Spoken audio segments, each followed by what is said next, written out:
Shit, sorry, Simon. They weren't hearing you. I'm so sorry.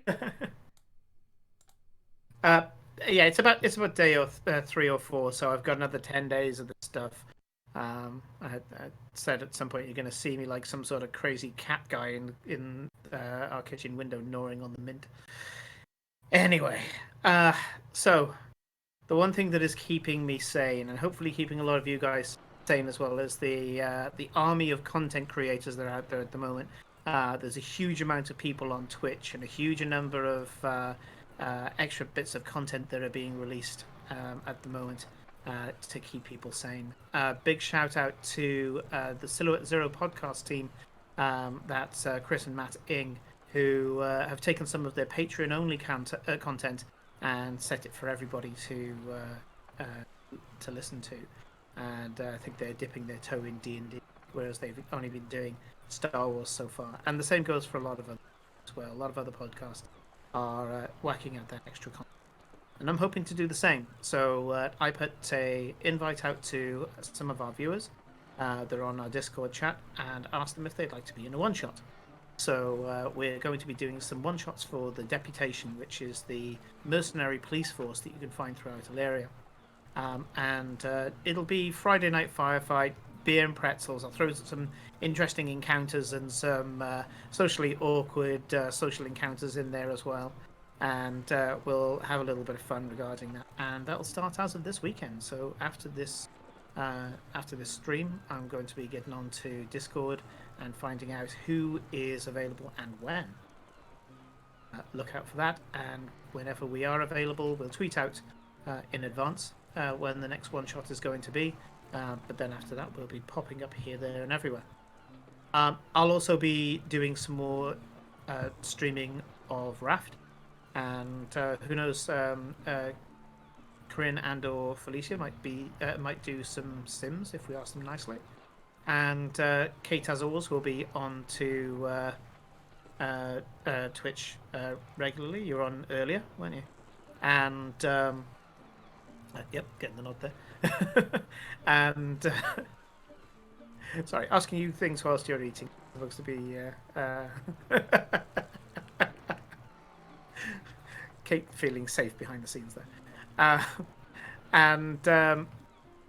Yeah, so that gets auto-hosted. Also, recently, big congratulations to Kat, one of our previous D&D players in Illyria, and they used to play with us on Tuesday night, the home game that doesn't get streamed, and they are now online streaming out, doing art, and they did this fantastic and moody streetscape before, which I absolutely loved. So look out, because we are going to be auto-hosting the hell out of our allies, and you'll be able to find it all here. And please obviously follow them as well, because they're all wonderful, and spend time with them and chill out with them. Anyway, that's the closest you're going to get to a thought-out intro with my cabin fever addled mind. Let's get started as we go back to the Hermit's Isle. Only with the girls. Unfortunately, Nick will not be with us for this session because he's off doing responsible things. And so we're joining Glory, Cora, and Eclipse as they resolve a Schrodinger's undead cat scenario in episode 64 of The Benefactor.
Welcome back, everybody, and welcome to the girls. Hello. How are you doing?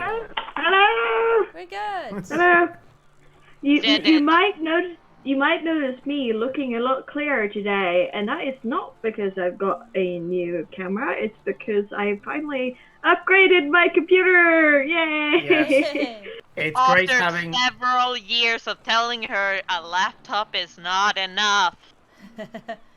Yeah. She doesn't mean it, laptop. We love you, laptop. Don't leave me. Don't leave me. Yeah, I really want to have something the same spec as Corinne's computer now because oh my god, yeah, the we wouldn't have been able to have streamed that Raft game the other day if it wasn't going through Corinne's computer. So yeah, we I was have surprised how well it worked. Like the thing with this sources, like speaking to each other, because I assume our network is because that means that our network is pretty okay as well, being able to handle all of network's that. fine. It's just we've got shit computers. Yeah. The Yeah. one problem we've always had in Chaotic Neutral was the fact that we were doing it from a pair of 5-year-old laptops. You were doing it from 2 5-year-old mediocre laptops, Oh, not yeah, even yeah. good ones. Not even gaming No, laptops. Again, it was please don't- never meant please to don't be die, a please good don't die. laptop. It's meant to be Yeah. a laptop I had while I was temporarily in England. Temporarily. Yes, you're temporarily in England. Yeah, you're going back any minute now. Any minute. With all the borders that are open. Oh yeah. Easy to get back. Easy to get back. You just get on a longboat, right? So I'm gonna regret that one. Okay, so we should be coming through loud and clear now with slightly better processing power, and Slightly. well, oh god, yeah, and I actually use NDI to transmit what's in my laptop through to Corinne's computer, and then she can pick it all up and send it out as a better packet. So that's how we were doing it last night, but we don't need to do it. Yeah. Anyway, let's get started. You guys find yourselves on the Hermit's Isle. You've just come up from the sea cave, the hollow center to this this small outcropping of land out of the sea, where underneath you found an undead aboleth, Nihileth. And you originally thought that you were going up against an aboleth itself, but then it revealed that inside was one of Juradan's generals, his soul put into the carcass of the creature that he had slain. And as part of that curse, his body, his soul, his new aboleth body and his undead soul kept him as the guardian of one of the canopic jars that Eclipse of the Moon is seeking and now let. You also managed to get a very pretty blade, to remind you, because Nick's not here, that is currently in the possession of Farewell Barebones. And he says that it's a quick blade, quick and sharp, and recommended that if you had beaten him, to cut it from his belly. You've now released the soul, and you tried to name him, but you didn't quite get there. You called him, I think it was grief or regret, and he gave you a wary, I had hoped you would listen, and then disappeared. But you still got everything that you need, and you came back up. And when we left off at the end of the last session, you realised that the polymorph spell that was being put onto the undead Tabaxi, Silk Whisper, was dropped when one of you cast a concentration spell. And as a result, there's now a shaking, but thankfully very formidable and tied up with rope, wardrobe chest. It's a clothing chest that has inside it a very compressed and very pissed off undead Tabaxi. As you remember before, there was a bit of lore that was determined, and that is that Silk Whisper has a corrupted soul current, and in its pain it tries to strike out at any member of its former race, and that includes Eclipse of the Moon. So if you release this being, it will be filled with an unrequiting rage, and it will attempt to kill Eclipse. And I did mention that it won't just take it down to 0 hit points, it will keep going until her soul has left her body, because it sees her soul and not her physical form. Saying that, we are back in to Roll20. And what would you like to do? There are 2 outbuildings that you guys can't see inside at the moment, and I believe that Glory was going to go towards one of them. But you do currently have a shaking idiots chest. decided to open the chest with a cat in it. We haven't opened it yet.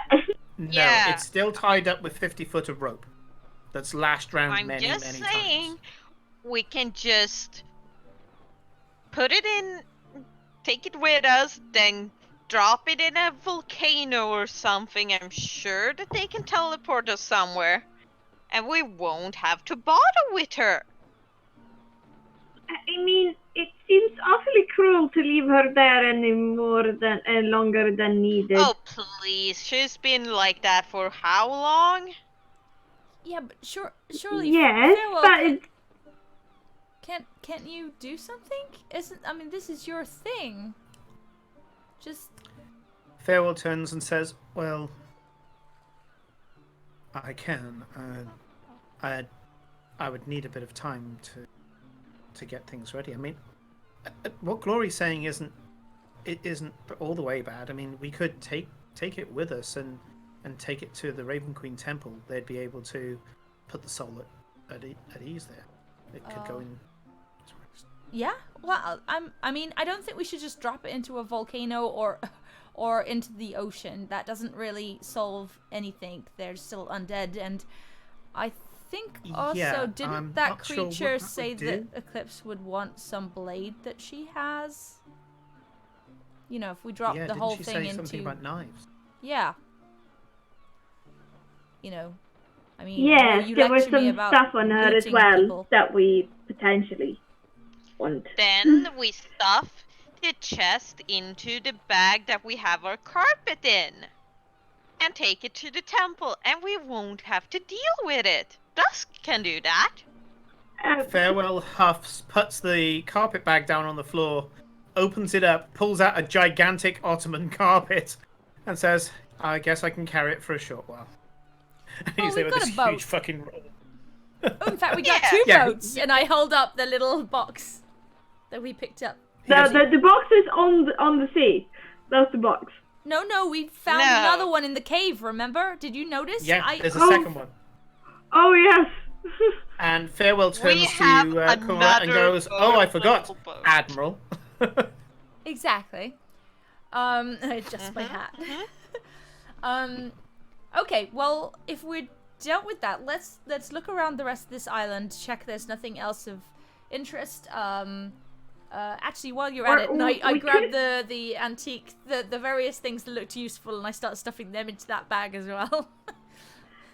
Sure. I mean- There's an antique game that Yeah. I pointed out And some weapons they or don't make something. them like that anymore. It's Yeah. one of those kind of, sorting out the church storeroom things and finding like a spare Van Gogh or something like that. You take a look at it and you're there saying, yeah, there's dealers in Ostergard that will go crazy for this. I'm gonna go outside and shout down to the guys on the boat. Fancy some cannons for this ship? Or for your ship? There's a few going a-begging. Solo goes, first of all, undead. Are No, they all gone? They're dead. So, yeah, they're Exactly how I like them. I'll catch you up. Yeah, you And should, they should be fine. they start Shout to come if you off spot any. the ship. Yeah. Okay. Yeah. You do I am hear gonna at a go. distance, "Come on, you skags, get in there!" I'll point, I mean, point what them we to where can the... do, what we can do with the one in the box is we can all just prepare something, and when we open it, we gank her, and she'll be pretty much dead. I don't mind either way. Because having her on the ship seems very much like a risk, and like Because then, and also, how do you plan, if you're going to put her into the bag of holding, how do you plan on getting her out later? We She's just in the put the entire box. chest in there. Yeah, she's in the box. But Corinne, do me a perception check.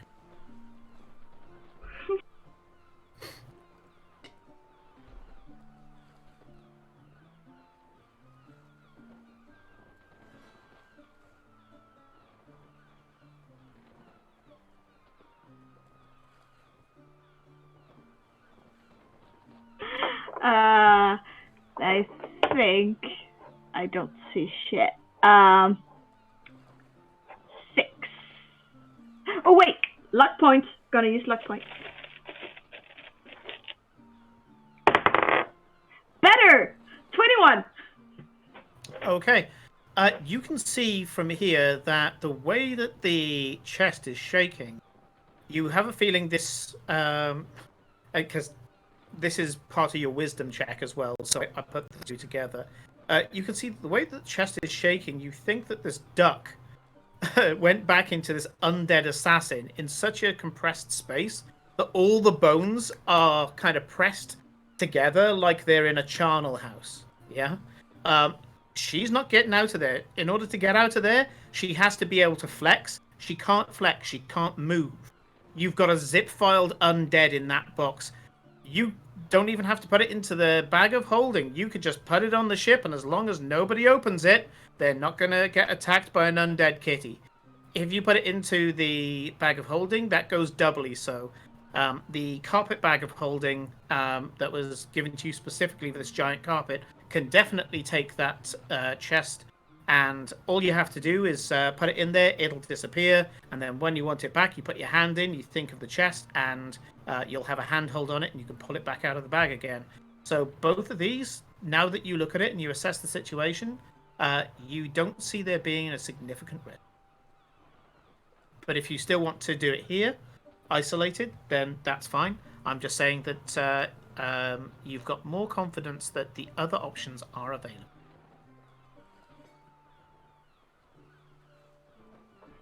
I mean, I guess it will hold, but I'm just... I really want those swords. I am sure you can have it once the Raven Queen priestesses are done with her. Right, Farewell? There is one other thing as well, and that is that whilst they are trying to get rid of this horrible curse that I'm sure is playing upon her soul, they might be able to give her a better passage into the afterlife. It's entirely possible that through ritual, we might even be able to communicate with her. Okay, let's put her in the bag then. Are you sure? Well, that was easy. Oh, you guys seem pretty gung-ho about it, so... Fair enough. And he grabs the carpet bag, shoves it over the... instead of putting it in the bag, he puts the bag over the top of the chest. And he goes, wait a second. And suddenly the bag just collapses, as if there's nothing. Because she can't... She can't, suffocate. Because Nope, she's she undead. can't suffocate and she can't starve. She can live in a bag of holding. You can keep that bag of holding for 100, 200, 300 years and she'll still come out swinging. So Not at that that we're point, gonna keep her in there that long. at that point, Solar and the Skags turn up and say, "Okay, oh, right. It's not exactly prime booty here, but you said there was cannons, yeah? Yep. Okay, and they start going to the places that you can see so far. So if I just use my, I can move there. So they go to these cannons and they start picking up all the cannonballs, the cannons themselves, start rolling rolling them towards the ship. Okay. Yep. So Glory, you go to this room here. Mm-hmm. And when you open it up, you can see inside is cannonballs and powder kegs. 3 of the powder kegs look like they are intact. One of them has a crack in the side and some of the powder is spilling out.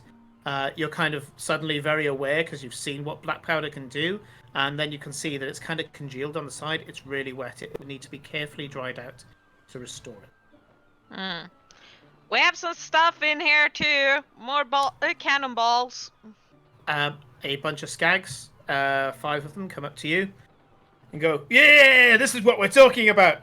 And slightly haphazardly, they start grabbing the crates of cannonballs and the barrels of gunpowder, and you can see as they're kind of almost jogging and half dancing with these barrels of black powder back to the ship. It doesn't look at all safe. And you ask... They know what they're doing. They're pirates. They're pirates and therefore qualified not to... Never mind. They're pirates. What's the worst that can... We have another boat. It's fine. These are experienced. They're subject matter experts. Damn it. You watch them take that, and seeing this gunpowder being transported away, you're suddenly reminded of Chiron and him setting off that small detonation in the west wing of your family home. And there's just a little pull at the heartstrings there, Glory, as you remember that fresh-faced but getting a lot older now lad that is causing havoc back home. And presumably you keep going? Yep. Okay. You go to the next building. Let me just...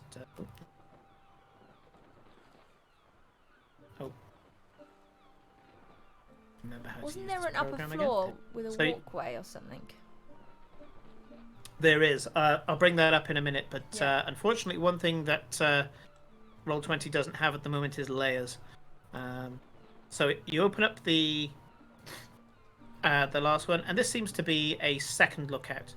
And one thing you do notice is plenty of cannons, and once again, skags pour in and start pulling all the cannons out. So you have a total of 8 usable cannons and 1 broken one. Cannons themselves, not incredibly what's the word? Not incredibly complex things. They're just big pots made out of metal. One of them's got a crack in the barrel, but that may have been made a long time ago, and it was always due for repair. Whereas the others are perfectly serviceable. A little bit of a scrub out, maybe there's a bird's nest in one. And you look like you could probably do 4 abreast on each side. How far away was this island? How long did it take us to get here? It was 3 days for a reasonably fast ship. The folding boat, when it's in ship mode, is a fairly fast ship. The equivalent of a sloop. Not exactly that close. There are though, faster. To make There's it interceptor sort of ships, base but they can't. or anything. But good to know where it is in case. Why have I gone Australian? Well, if you mention that to other people, because this isn't owned by anybody anymore. I mean, it's good to know as a place, right? I wonder if we should leave like a couple of cannons here just in case. Ooh. Can you? But doesn't that take years? Or a year? What? For Glory to make a teleportation circle will take some time, but she can outsource. Yeah. You're not shy. It will cost some money, but I mean, I know a few people. A few favors I could pull. Very cool little den, though, right? I mean, even just Yeah. a party house. It would be an amazing base. Yeah. I mean, we could probably get Renata to sign us up on it, and it'd be great. Someone give me a history check, and if Glory does it, she can do it with advantage. Hello? Well, I'll let her do it then, 'cause I've got a +0. Oh. My intelligence isn't good, but I actually have history. Okay, thank you, advantage, because that first one was a 2. A 21. A 21. That is more than enough.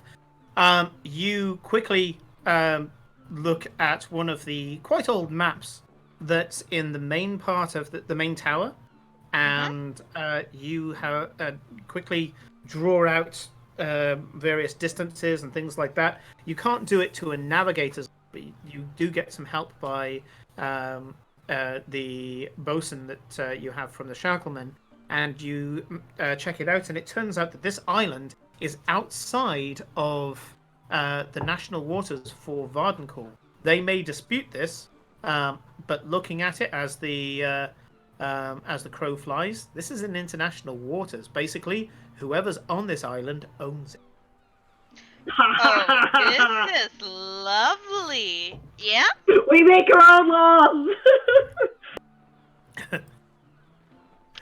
Some We are cleaning the up authority. and some a proper circle. We could reconfigure the small house into a teleportation room like we have it back home. Yes, I can make this work.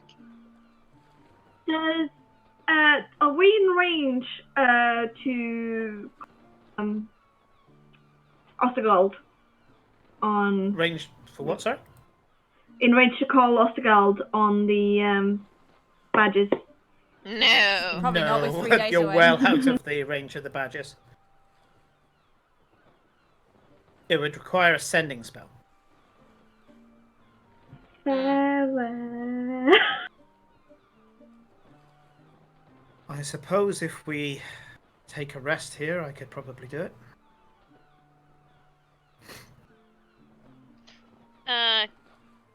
We need Yeah. a teleportation circle, some cleaning. Yeah, 'cause We're she's gonna not... need some form of authentic ownership, yada ma yada. I can probably fix that. That shouldn't be too hard. I know a lady in that bureau. Our city now. Oh yeah, I'm frantically grabbing hold of my notes for this.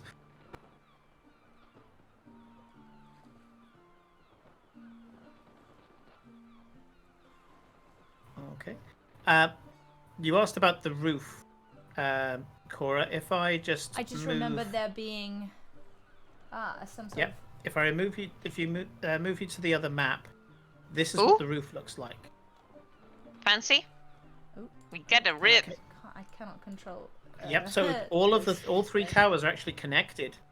Yes, Once again, I'm going to plug them because this is How- the map. How much furniture can you get from Scalra, Glory? Or how much money can you get your family to send you for furniture? I mean- Mom, I need a sofa. There's I always mean- some beds here that probably need a bit of a fluffing. I just sent the corpse of that of the Abelev to my aunt. I can promise Oh you, yes, you did. I have some sway to pull. We can get this place fixed up in like. Yes, you Well- just gained favor, didn't you? Okay. Mhm. Clever girl. Clever girl. I like it. I like it. I'll have this place fixed up. Obviously, it will happen under my name because otherwise my family won't agree to it. But we will all live here. Well, I Yes. assume, can we all be under it? Like, it'd be your name first, but our names can be, like, under your name? Like I a mean, like to a be honest, caretaker, it doesn't you really know, need to Yes. be not much work needs to be done. I mean, we can, but sure. Cleaning, furniture, maybe add a little bit so we can have our own separate rooms, you know. Just some minor additions. I mean, I don't know whether And we maybe can one of actually them- live here permanently. Maybe a 3 add a days wing away from and a everywhere. library. Sure. That's the thing. If we get a teleportation circle set up, it means we can go between. But they'd have to be able to communicate with us because we're 3 days away. People can't... that can be fixed. There is a lovely spell that we use back in Skullra where you have this box and you just send messages between them. I mean, anyone going out of state, so to say, has one with them so they can receive messages from back home. I think what we should do before we get too carried away is we go back to Ostergold and we go and speak to Renata as well, and she probably can send us some help as well. She owes us. Yes, but do we want her to know where we're living? Well, yes. Fine. I can't tell whether this is a good place to keep as a main base and tell people, or this is a good escape base. I think that's what we need to decide at some point before we tell Renata and stuff. Do you know what I mean? Yes, let's decide with Farewell here and not Braden. Yeah, he's really out of it right now, isn't he? He just can't communicate with him at all. He used so much magic down there. It's understandable. He's passed out on the bed right now, so he'll come. He's wandering around actually and just enjoying the sea views. He hasn't had this much access to the sea in a long time. Yeah. In fact, he is currently down by the shore, his knees on the sand, and he's got an old bowl. He's got an old antique bowl from this keep, and he's scooping up water and trickling it down, just looking at it. And he's got a bit of a frown on his face, but we'll get back to him later. As you're making this discussion, he might need a minute. Yeah. As you're making this discussion, the one of the shacklemen is just leaning against the wall with his arms crossed and with a kind of wry smile on his face, and he says, "You're thinking of taking the island?" Oh. It's international waters. Are we gonna have to fight you for it? Do you want it? Oh no. No. There's a reason why we stayed on the boat and you buggers came on here and took out of the undead. We're not bad, we're not bad in a scrap, but we've heard of you lot. It's an honor to be with you, by the way, but no, we won't be messing with you. This guy's a tiefling, by the way. Oh. I mean, if you it's a good place to know about. So if you need a place to refuge at any point, then I'm sure it'd be fine. I was thinking more that you could do a bit of a deal with the shackleman, because this place is yours as long as you're on it, but the second that you leave, it's not yours anymore, is it? That's the problem. So what you need is a king. Oh, a drowned king. You need a drowned king. Exactly that, lass. Yes, because remind Kate / Cora. What's that again? So they have been mentioned before. So the Nation of the Seven Sails, the pirate faction in Illyria, because every good world has pirates. The Nation of the Seven Sails is a nation without land. They are exclusively on the sea, and of the various factions, one of them is kind of the connection between the sea and the shore, and they're called the Drowned Kings. They are in every port in Illyria, so any place where you can harbour, there will be a Drowned King somewhere in that port, famously so.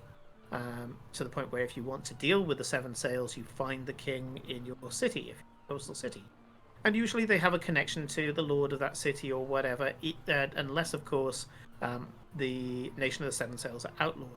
They are outlawed in some countries and not in others, mostly down to the actions of the shacklemen, the Children of Orn, which are a predominantly orc or orc-cultured society, so many different birth races, but they are culturally orcish.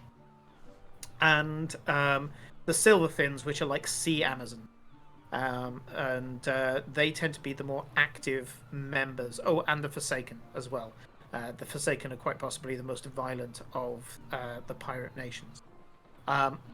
The Drowned Kings are the fixers. They are the fences.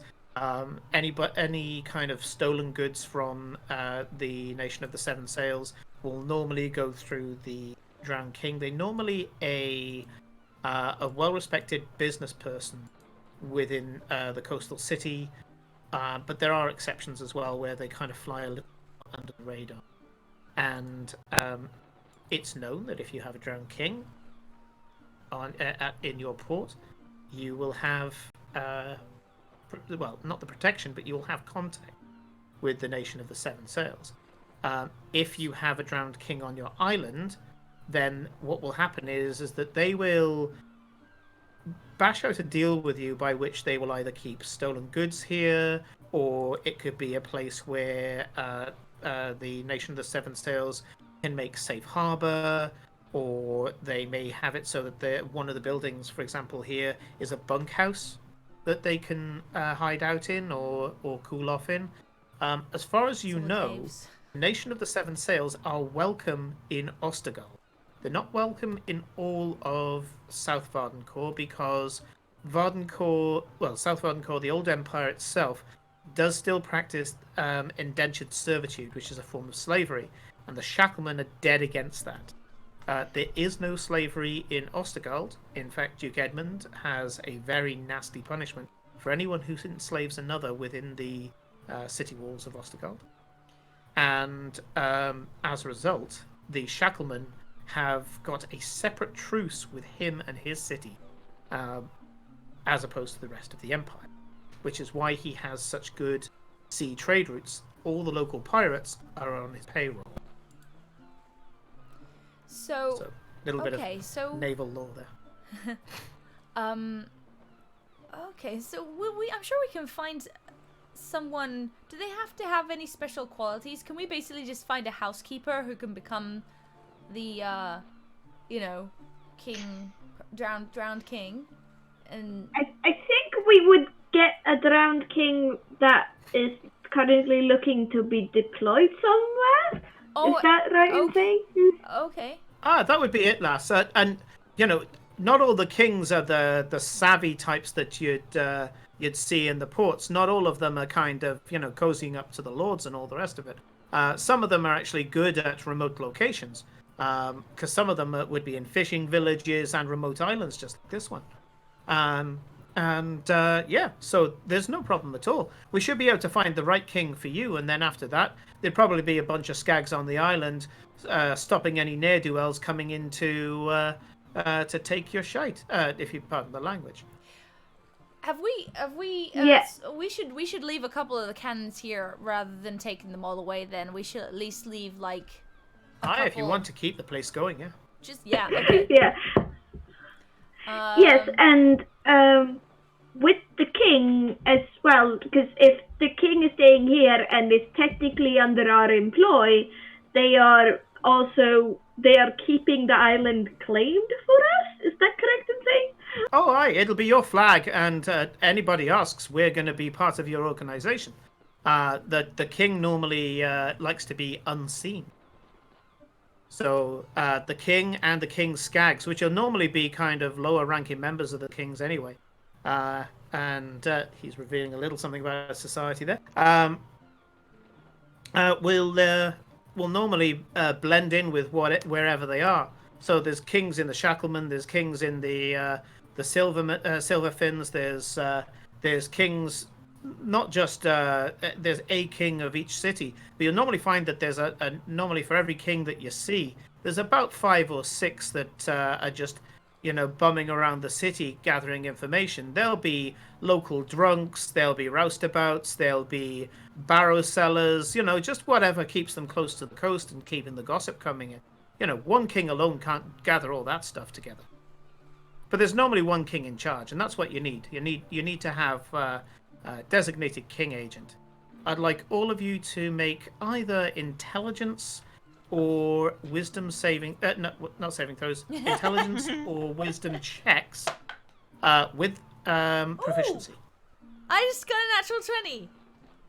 Oh, nice. So that's okay. good, because I think usually it's pretty rubbish. Because there's something you can't easily communicate to each other, I want to find out if the other two qualify as well. Was it a wisdom check, did you say? Either wisdom or intelligence with proficiency. Definitely wisdom.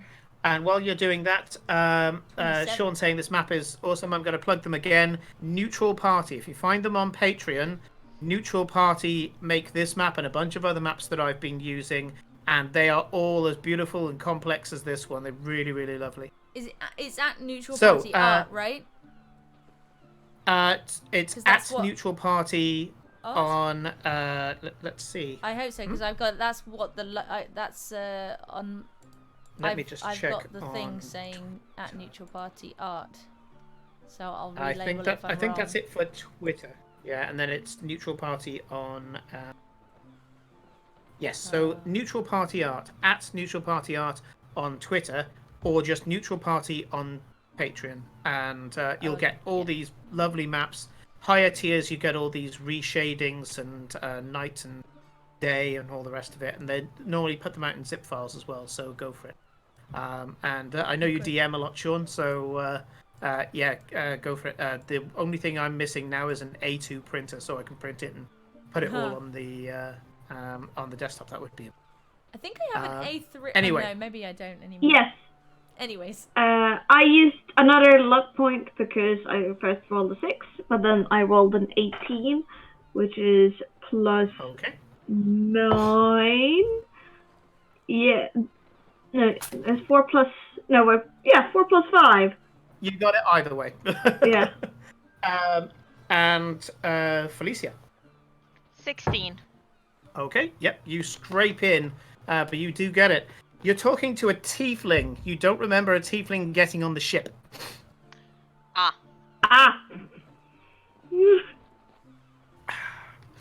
Most of the skags were human, half-orc. There was a Goliath. You can see the Goliath. He's currently hefting one of the cannons single-handedly back to the shore. No tieflings. Are you a king, my dear? Am I a king? Well, that's a bit of a stupid question to ask, if you don't mind me saying, Les.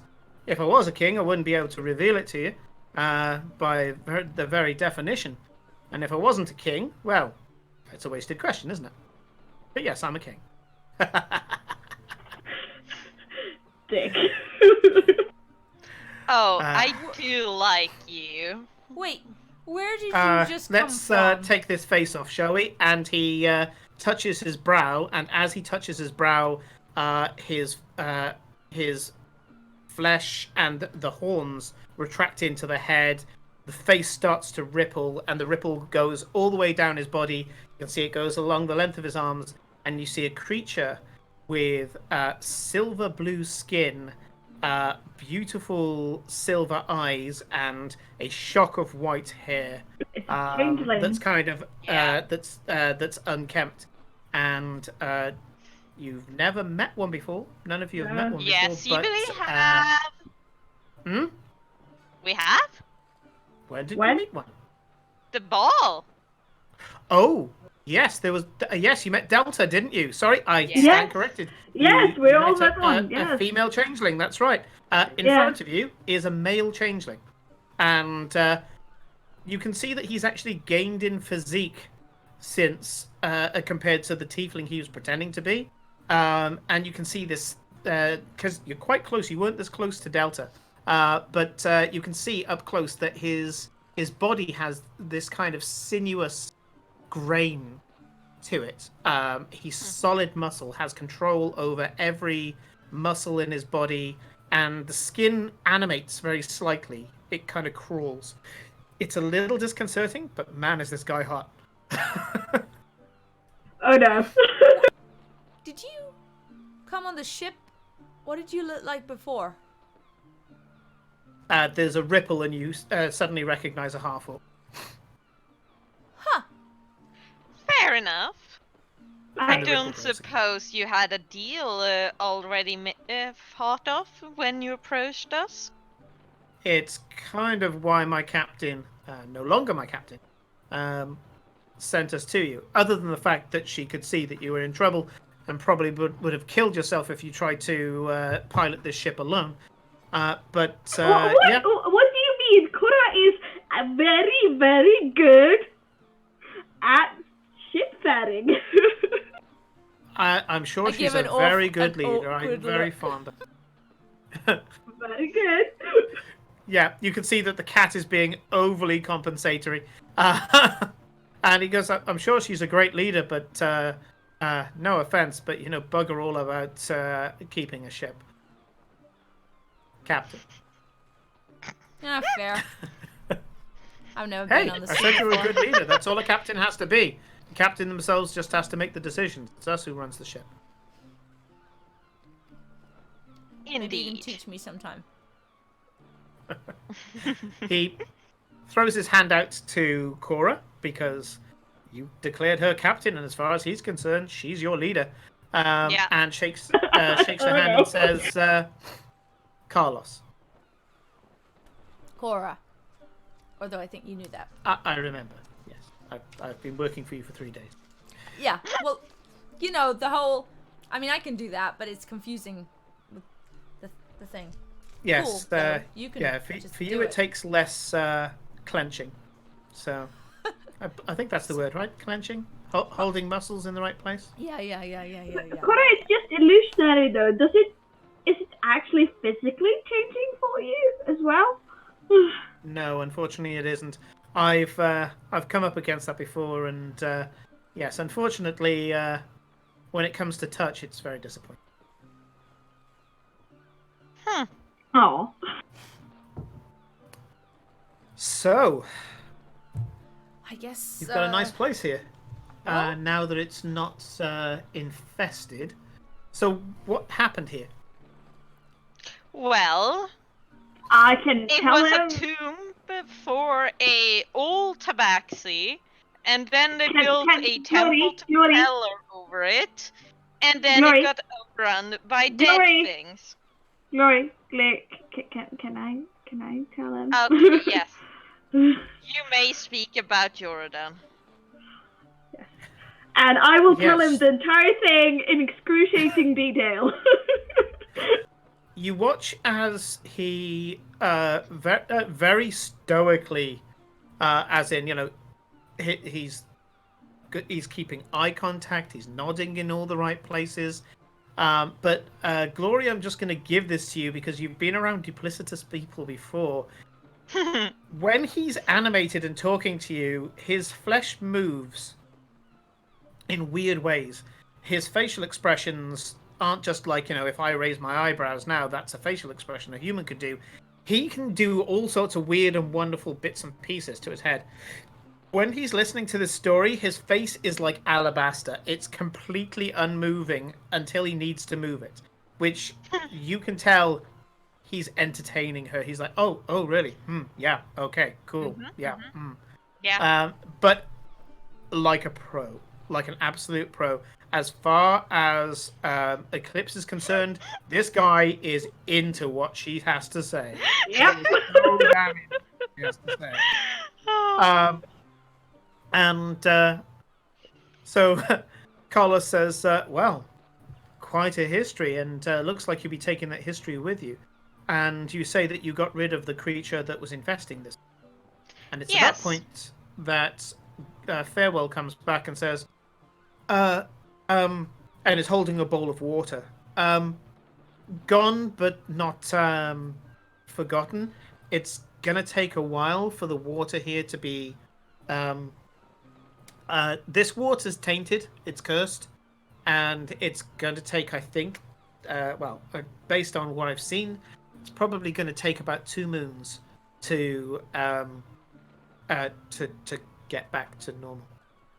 And there's a smell coming from the bowl, and it's that kind of fetid smell that you smelt when you first got up to the island on the ship. Is that going to go on its own, or do you need to do something? Or do we need to get people Yeah, to it's a help? curse. It needs to be... We could remove it quicker if we had a bunch of clerics on the island. There's an irony for you. But it will just go normally. A curse like this has to be maintained by the taint. Now that the body is gone, thank you, Glory, this will start to revert back pretty quickly. Just means that anybody who is on the island can't kind of work with the water unless they have a purify water spell. I can kind of create water, so before we go, I could create a few barrels of water that they could use, and then there's rain, I guess. Yeah, well, you don't want to drink salt water anyway. No, and well, no, but you can boil it and reconstitute it. True. Carlos, do you need us to train if you're planning to stay here? I don't know if any of these barrels are in working order. I'm sure we can find something. I'll be staying here on my own, and if you give me, as you say, Mr. Farewell, if you give me a barrel of water and one of those barrels of rum we brought with us, I'll be fine. Yeah, we got supplies on the ship. We can drop some stuff off. Yes, please. Yeah, we can do that. Is there any need for additional supplies to be delivered? I'm already arranging that. Okay, thank you. It will take me a while to get a teleportation circle for this place. Yeah. I have another project, so I'm gonna ask a friend to do it. I sent my familiar off just a few moments ago before coming onto the island to send word to my captain to come here with the appropriate supply.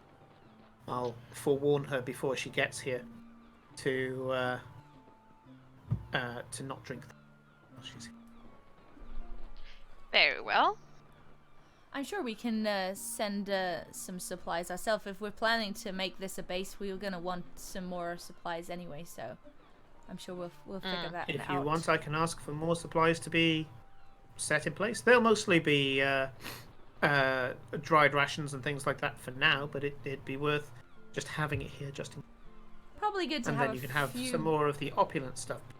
Exactly. Probably best to have a few basics, if nothing else, for yourself, if a storm came in or something like that. And if we plan to come back, we won't be teleporting until we have a circle anyway, so we'll be traveling by ship and we can bring more supplies when we come back, I suppose. That works, doesn't it? Of course. Until then, you can refer to me as your Castellan, and we have to agree on a race. Let's go with Tiefling, as you originally met me at the beginning of this conversation. I prefer to have my race as an ace in the hole. So I am Carlos the Tiefling. We'll keep my name, just change the race. Hidden description, he shudders and he's the Tiefling again. And he's a purple-skinned tiefling, blonde hair, purple horns the same color as his skin, which is strange because it's not often that the skin and horns match so perfectly. He has a sky blue orbs for eyes. He has sharp canine teeth, but no tail. And he's got feet instead of hooves. Just to Simon, did he mean that we address him like Your Highness, as in your Castellan, or our Castellan? He is our Castellan. Oh no, I belong to you. Okay. A Castellan is a keeper. He's a keeper of a building. So when the Lord is not at home, the Castellan is usually the ranking person to look after the keep.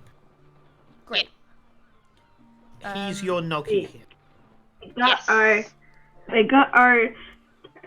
By the way, are you any good at cooking? Because I don't think any of us actually knows how to cook properly. Farewell knows how to cook. He made us supper the other day. Oh yeah, he did. Farewell looks a little hurt, but yeah, he says like, I can cook. And Carlos goes, everybody who's on the sea learns how to cook. Not all of us are as good as Cookie, but yes, we can all cook. And if you want, I will make sure that a decent, if maybe semi-retired cook comes here. I mean, let's see how often we're here before we start isolating people on this island. Yeah, let's see if we can actually feasibly live here. Yeah. To begin with. Well, let's talk the deal, shall we? Yes. I confess I expected you to walk away from this island and never set eyes on it again, and I was going to take it for the Seven Sails and fill it with freemen, well, the free folk. And you know that the free folk are the largest in number, but the lowest in power of the nation of the Seven Sails. They are basically just sea folk, people who sea travelers that just live their whole lives on the ocean. And he says, with your permission, we'll have a few people here to keep me company and generally keep things going. I'm not going to clean this place myself. I suppose it would be fair for the free folk to use this as a temporary haven. A port. If needed. Yeah. A port, indeed. And this is what I'm talking about, the deal. Now, the way I see it, there's a few options in order to get the Seven Sails cooperation with this, which will pay for me in full. I will not need a wage. And get all the protection and representation on this island that'll keep it yours. The free folk and the Seven Sails will either want me to be a trading post, or a safe haven, or a cache. I'll explain the three. Trading post, as it says on the tin. People come here, they trade. It gets known for trade. People come and go. If that's not what you want, then that might be a problem, because the people will not just be Seven Sails, but there'll be other trading vessels as well.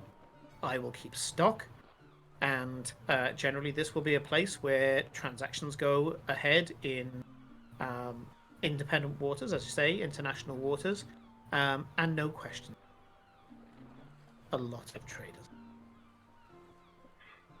That potentially means we'll have some stuff coming in that might be slightly more rare items and stuff that we might be able to buy off you. Correct? That's correct. So you can send me messages. I believe one of you has sending. You can send me a message and tell me to keep an eye out on something, and I will acquire it for you, because I can always send word out on the trading ships that I'm looking for it, and they can bring it whatever port they find it. Usually that's put out as a somewhat of a trading mission or competition. The first person to bring me that item gets it at a particular price. So there we are. Depends on how urgent you need it. The second option is a safe house. Now, as a safe house, this will become a more closed affair, and only the Seven Sails will be here.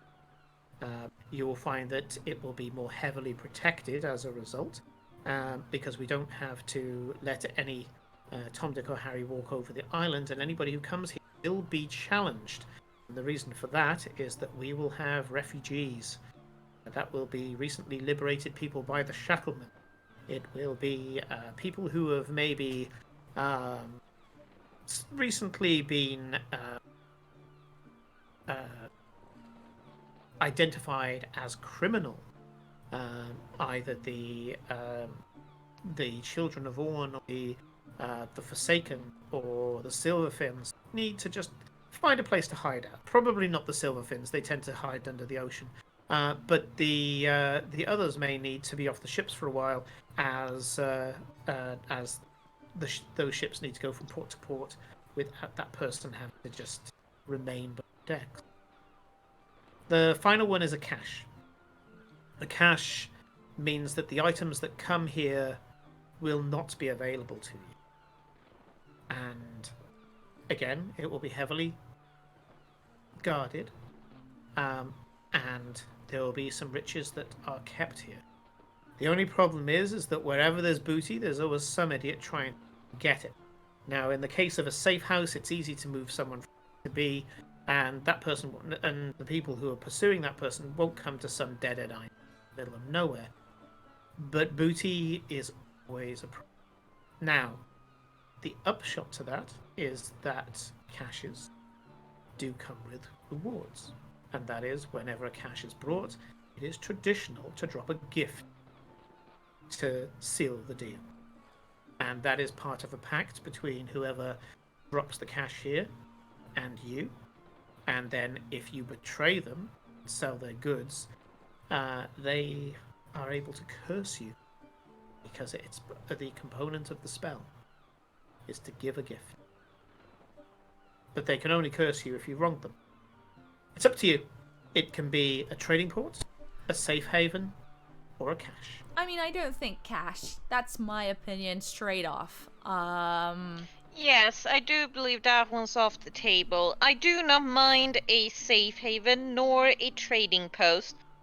A trading post would put it more in the public eye, but, well... Well, where do you hide the tree in the forest? So, like, having a port, we don't necessarily need to advertise that we live here. It could just be a port. True. We don't have to... or simply, if someone needs to, well, represent the island, we can just put forward my family name. It is so easy when you're from a large family, isn't it? You can raise a Skalran flag for sure. And he just glances at the symbol at your belt, and he says, "Yeah, you raise a black dragon flag. That's it, done." Yeah. Let's think about that. I mean, yeah. It's not something we need to go out with directly, but if the island were to be challenged, well, there is a backup. I'm saying.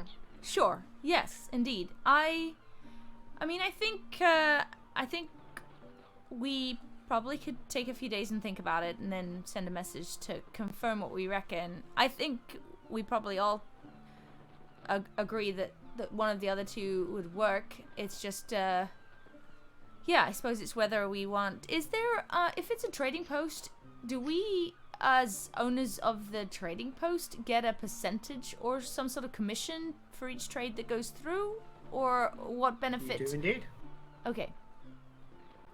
Yeah. I would be managing very... your affairs like any manager would. Yeah. It would be lucrative and give us the option of acquiring, well, less common goods back in Vadencourt. After all, they are quite stingy with their riches. Plus, it would give us an idea of what's being traded as well, which is always useful information to know what is required and wanted. I feel like the trading post is the most interesting. Yes, that's what I'm leaning towards, but I think we just want to confirm with Mr. Farewell when he's less brain dead. Yeah. Yes, we don't have to make the decision right now. What were you saying, Glory? Yes, when he is not as involved with the ocean. Plus, I mean, we can't start doing something while the water is cursed anyway, so it's gonna need a few moons to settle, and we need to make this place look like a trading post if that's what we want to do with it, etc., etc. Indeed, so, it'll take us that long to put it together. Yeah. There is undead dead all over the island as well. So maybe let's give it a time. He gestures over to the beach where the skags seem to be putting together some form of bonfire. Yep, that's probably a good idea. A toast for a fruitful endeavor, then. I was gonna say, if you didn't know, there is a useful cave system under the island. That is probably something yes, that you there should is know about if you don't. Underground port, so to say. Yeah, a few caves, a few entrances. So good places for stashing things, shall we say? And we already removed the less than pleasant thing down there. Yeah. A rat You problem. notice that he hesitates and goes, very glad to hear it. Okay, shall we? Oh yes, quite delightful. I never thought I'd meet one of those. What? I mean, it wasn't really one of those, because, it It was already dead. dead and possessed by an ancient dead tabaxi, but still, it's the principle of things. He had its abilities. Well, I told him what happened, so he knows what happened Yeah. with the Yeah, aboleth, the whole the dead time. But the aboleth. question is, did he listen that long? Well, I mean, that's the interesting part. That if he listened anywhere, he would have listened there. Did what sort of time is it, Simon? You got there. I think you got there around about mid-morning. So the sun's almost directly overhead now. Oh right, so it's. Well, shall we have a bonfire and head back home? Yes. Well, Well. home for now. I don't know. To the city. Sleep like a good first, idea. I believe. Oh, I didn't know if we could I'm do not that on that the ship. tired. Yeah, we'll sleep on the ship. It's fine. Yeah. Okay. Yeah. Well, I will make myself comfortable here and get the things that I need. Let's go get those barrels for you. Yep. So yeah, you Wander back to you go give now. Carlos the supplies that he needs, and you can see that he's in the process of kind of taking a door off its hinges to make one of the little cabins into his own little home for now. And yeah, he seems very happy where he is. He's humming a little tune, and he, as he's doing so, you see him shudder, and he becomes the tiefling again. And yeah, he seems fairly happy with his lot. The rest of the skags as well are looking pretty happy with themselves. They put some of the cannons back, and you've got 4 cannons now instead of 8.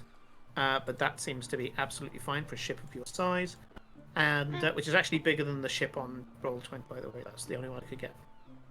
Yeah, the Yeah. little dinghy. Notice. Yep. And once they're all ready, the skags turn around to you and say, ready to go when you are. We're just going to crack open the rum rations and have some something to eat and drink, and then after that, we're ready to go again. Sounds like a good plan. Yes. Yeah. We looted everything downstairs, right, Simon? Is remind Yeah, me. you've looted the whole lot. We have the secondary boat. Yes. Yep. Yeah, I think we've gone through everything, and I think like while we're like spending the next hour or so on the island, I expect there's various looking around and moving things around, trying to already start to sort of like move out the dead and stuff, and do a bit of stuff, and probably Yeah. I'd imagine that Farewell Farewell is- is probably busy because he's gonna try and bury every single one of the corpses. No, Yes. as they're throwing the Well- corpses onto the fire, he's doing a service to the dead. Yeah. But I expect Look at that. Rory and maybe Cora is doing a little bit of, grand designs of going, there could be an extension there, and there's a little bedroom. Another floor there, and a big window, because I need a big window to look over the sea. And Yeah. we need a big bath for farewell, because There's an ocean. obviously Jacuzzi. the ocean is nice.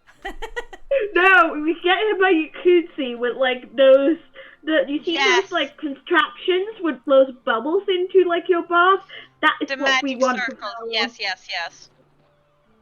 Great. Okay.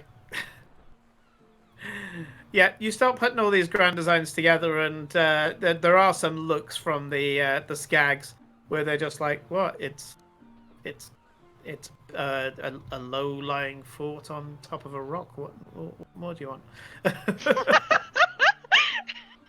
A lot. Interior design, damn it! What we want is enough height that we get hit by every cannonball that gets fired in our direction. They see it more as we just a need defensive folded place. space. Mm-hmm. Well, please bear in mind that I cannot draw like the guys at neutral party. So unless you're going to be skinning this, Felicia, it's going to stay pretty much the same. So you're not adding floors. We'll be doing some really bad freehand drawing in the thing. Oh God, what did I just Oh do? yes. Oh God, yeah. I just You can zoomed draw in. on Roll20.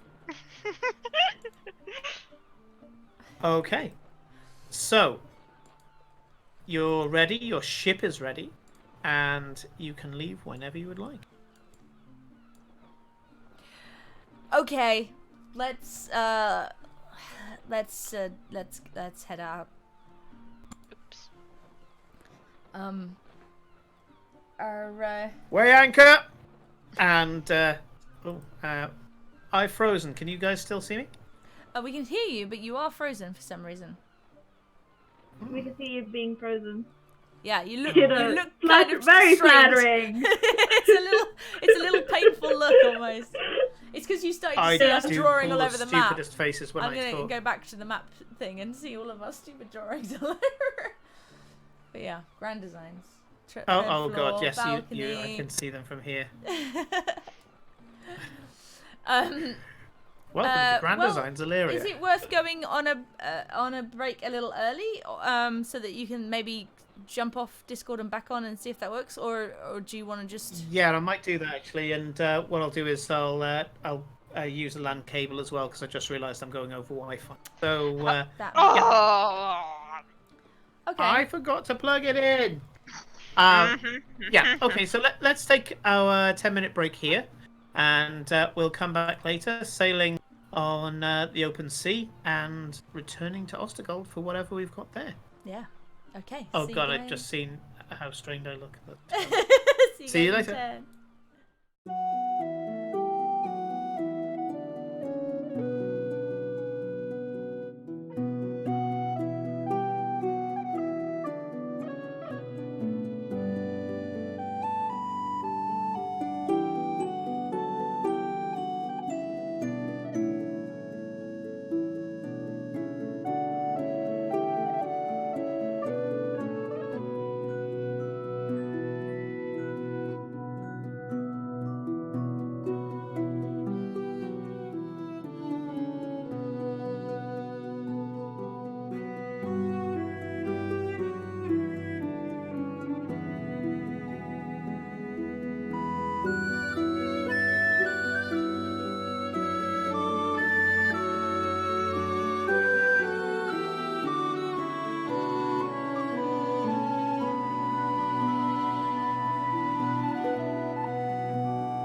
And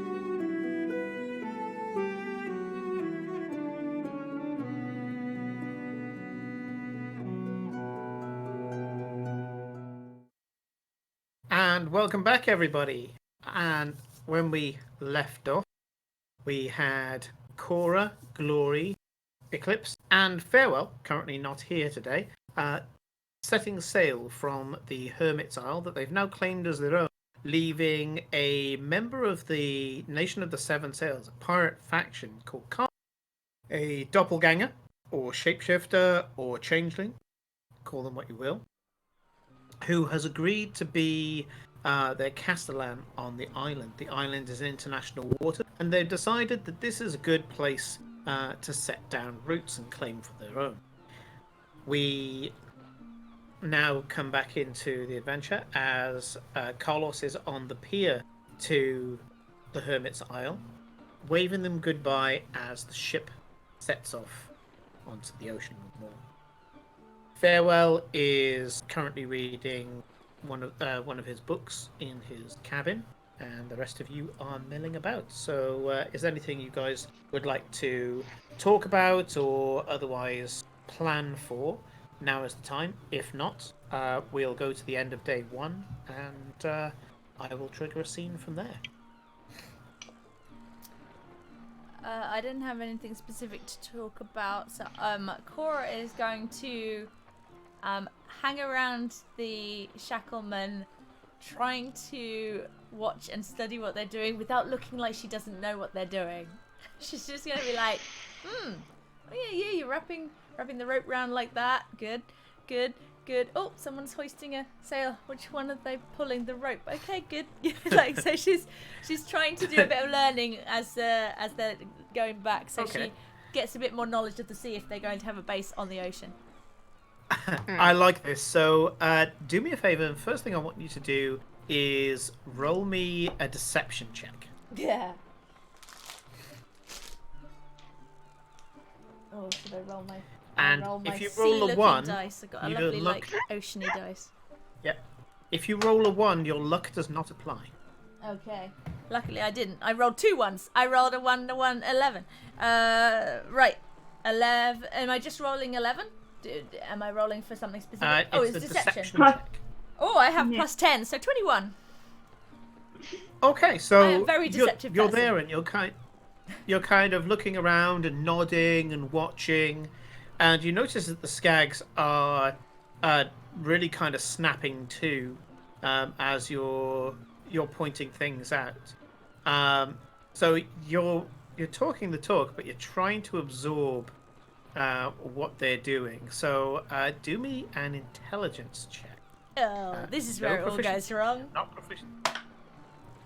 Oh, that wasn't a bad roll, This though. time luck does apply. It's alright. I rolled a 16, but intelligence, I have 0. So... Okay, 16. Yeah, that's fine. That's a thing. So you're not proficient in what would be vehicles water, but what you have done is boost. So if you do want to start getting proficiency in vehicles water, you've just taken 10 days off the total 30 days it would take just by intensively studying them for a couple of days. Okay. Cool. Okay, you only get 1 boost of this kind, Sure. but yeah, you're taking it all in and all the rest of it.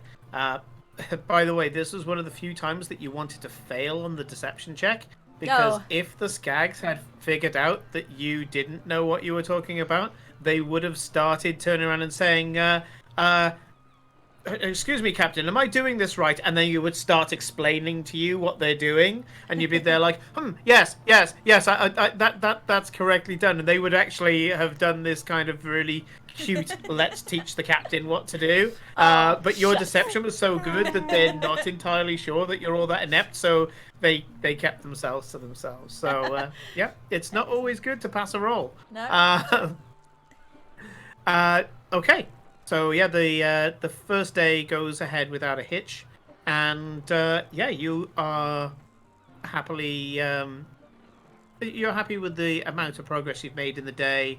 The bosun comes up and shows you how far you've moved on the map. It looks like a fairly good chunk of the distance. So you're like, yep, let's do more of that. And and in all fairness, with your 16, she does show you what she means by that, and points out some of the fast-flowing water, some of the Gulf To streams. be fair, I'm pretty sure she absolutely knew that I didn't know shit. So. Oh, she knew from the opening scene, if you remember. Yeah, exactly. So the others didn't get a chance to get to know you, but she knew. Yeah. So seeing that I was like clearly like watching what was going on, then she might have been a bit more. Do me an intelligence check with advantage, just for the map reading, because you're quite right. She did. She did know.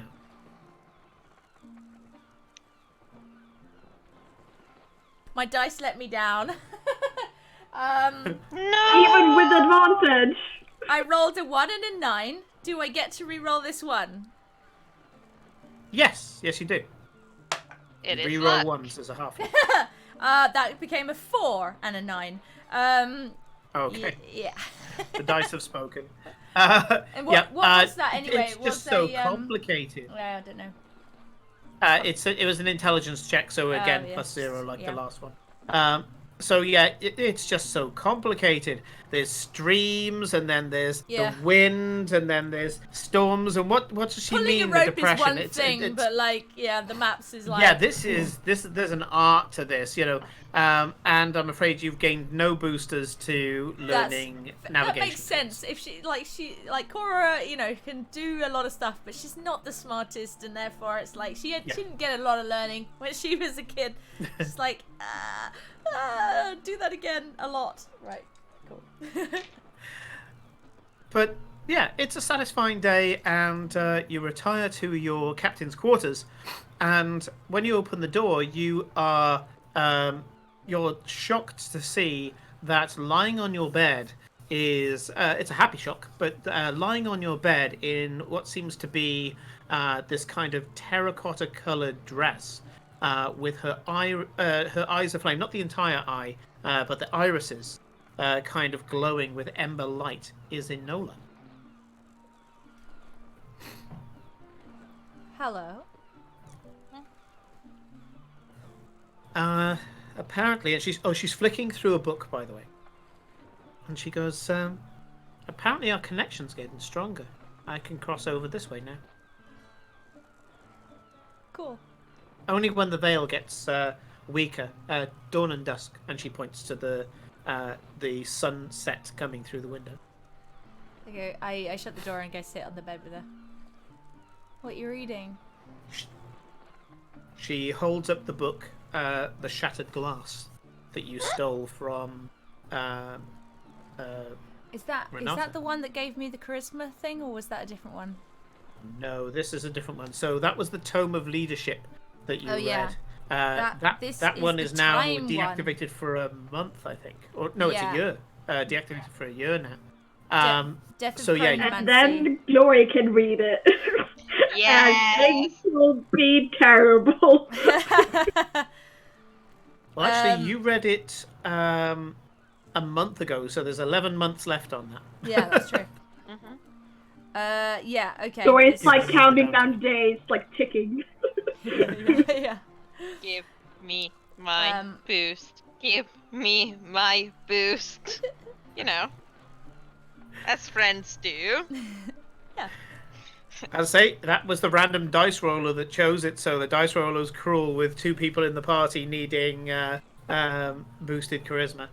So, yes, as Sean just said, 11 months of relative safety. I have no idea what you're talking about. I will spend some time talking to Carlos and stuff But he's about more interesting things than as in before we go. More interesting things than nerding out about Jordan. Okay, just like cool. general. So you just get to know him a little bit more before you leave. So, Cora, you see that Enola is on the bed. She has got a physical body, and I describe it as a physical body now because you're starting to get the idea of your kind of dream walking when you enter the the part of the Feywild that is directly linked to the Dreamlands. And you don't know a huge amount of the Feywild yet and what those words necessarily mean, but what you do know feel different when you're in the Feywild in your dream. And that's and you know when you come back you feel more real, more physical, you know? Reality seems less negotiable here than it does in the Feywild. And Enola seems to have a rigid physical body like you have in the waking world. And she holds up the book, The Shattered Glass. So if you remember, there were 3 books that you stole from Renata. The first was the Tome of Leadership. The second was a Fey peerage that the Summer King said that you can keep if you want. And I can't remember. I think you gave that to Glory. I'm not sure. The Fey peerage I was offered back to the Summer King, and he said to keep it. Did I give it to he said Glory? to keep it. Can't remember. I think it might have been mentioned, but I don't think you've given it to her yet. No, it was more of a she would know what to do with it kind of thing. Oh, that's right. Yeah. Oh. Excuse me. Yeah. Whereas this one is has a broken clock on the spine, and is about the death of chronomancy on the plane of Valeria. That's right. So you've read some of this already. Yeah. So you've read through it, and it does seem to have a kind of fictional allegory about it, and it's I guess it's a medieval version of the Time Traveler's Wife, but the 2 lovers, both female, are held apart by the fact that one is a simple commoner and the other one is a noble who has been taught in the arcane. And I thought that this was regarding Renata and someone else, that there was an element of fact. Right? Yes, that's what that's what you came to the conclusion to, is that you started linking enough of the character, the time traveler character specifically, that you started to put parallels between the character and Renata Green, and you think this is either based on a real story or it's a real story being told in code. Yeah. Did you speak to Eclipse at all about this? Because Eclipse did go into Renata's mind a bit and saw a bit more that she might be able to connect. I don't think you've had that conversation. We haven't actually had the conversation. So rather than pretend that we have, maybe we'll figure out a time to do that. Because we had that whole month of stuff. We probably should have done that. Enola traces her hands over the pages, and a look of sadness crosses her face, and you've noticed that this is something that seems a little out of place. She's looked angry before when you've seen her in the Feywild. She's looked frustrated, she's looked kind of concerned, but in a really proactive way. This is the first time you've seen her look properly sad. Since you have been reunited with her. And she traces her hands over the page, and a tear comes down her cheek, and you can see that it dries very quickly on her cheek as well, which is strange because there's not a great deal of heat here. You're on the sea. The sea air is quite cold, but you notice that the tear dries very, very quickly, and she says, there's a lot of emotion attached to this book. I don't think your powers have increased to the point where you'd be able to detect it yet. This book is full of sadness and loss. I think there's an element of truth in it. That's why. Yeah, I believe so. This book, or at least the story within, was treasured. There's a teardrop here, and she turns to a page and runs her hand over what is, just to you, another piece of page. But she says a teardrop landed here. She moves to another part of the book, almost like she's not reading the words, but she's reading how somebody else would have read it. And she moves to a completely different part of the book, and she says, here there are fond memories, even laughter. And here she switches to another part of the page, and she goes, I don't know if you read this chapter. And she looks at you kind of suggestively, and she goes, here there's memories of passion. Understandably, I can feel that stronger than... Huh. Well, it belonged to Renata, and I think it might be her story. Because, I mean, she seems to be able to do this time thing. I don't know anyone else who can. And I don't know, I get the feeling that she might I don't know much more. I guess it's equal blessing and curse, and she keeps running her hands over the pages, almost like she's reading the emotion off the pages with her fingertips. And she says, I guess it's equal blessing and curse. She is able to spend every moment with this woman. Every moment that she hasn't previously spent with her, she's able to go back to and spend that time. As far as this woman is concerned, Renata, if indeed that is who Odette is, never left her side. And yet she saw her in many different guises. Everything from a svelte young woman in her 20s up to a kind and caring person in their 50s. That must have been very strange from Lucrezia's point of view, that she would spend all of her time with Renata, but Renata wouldn't spend all of her time with her.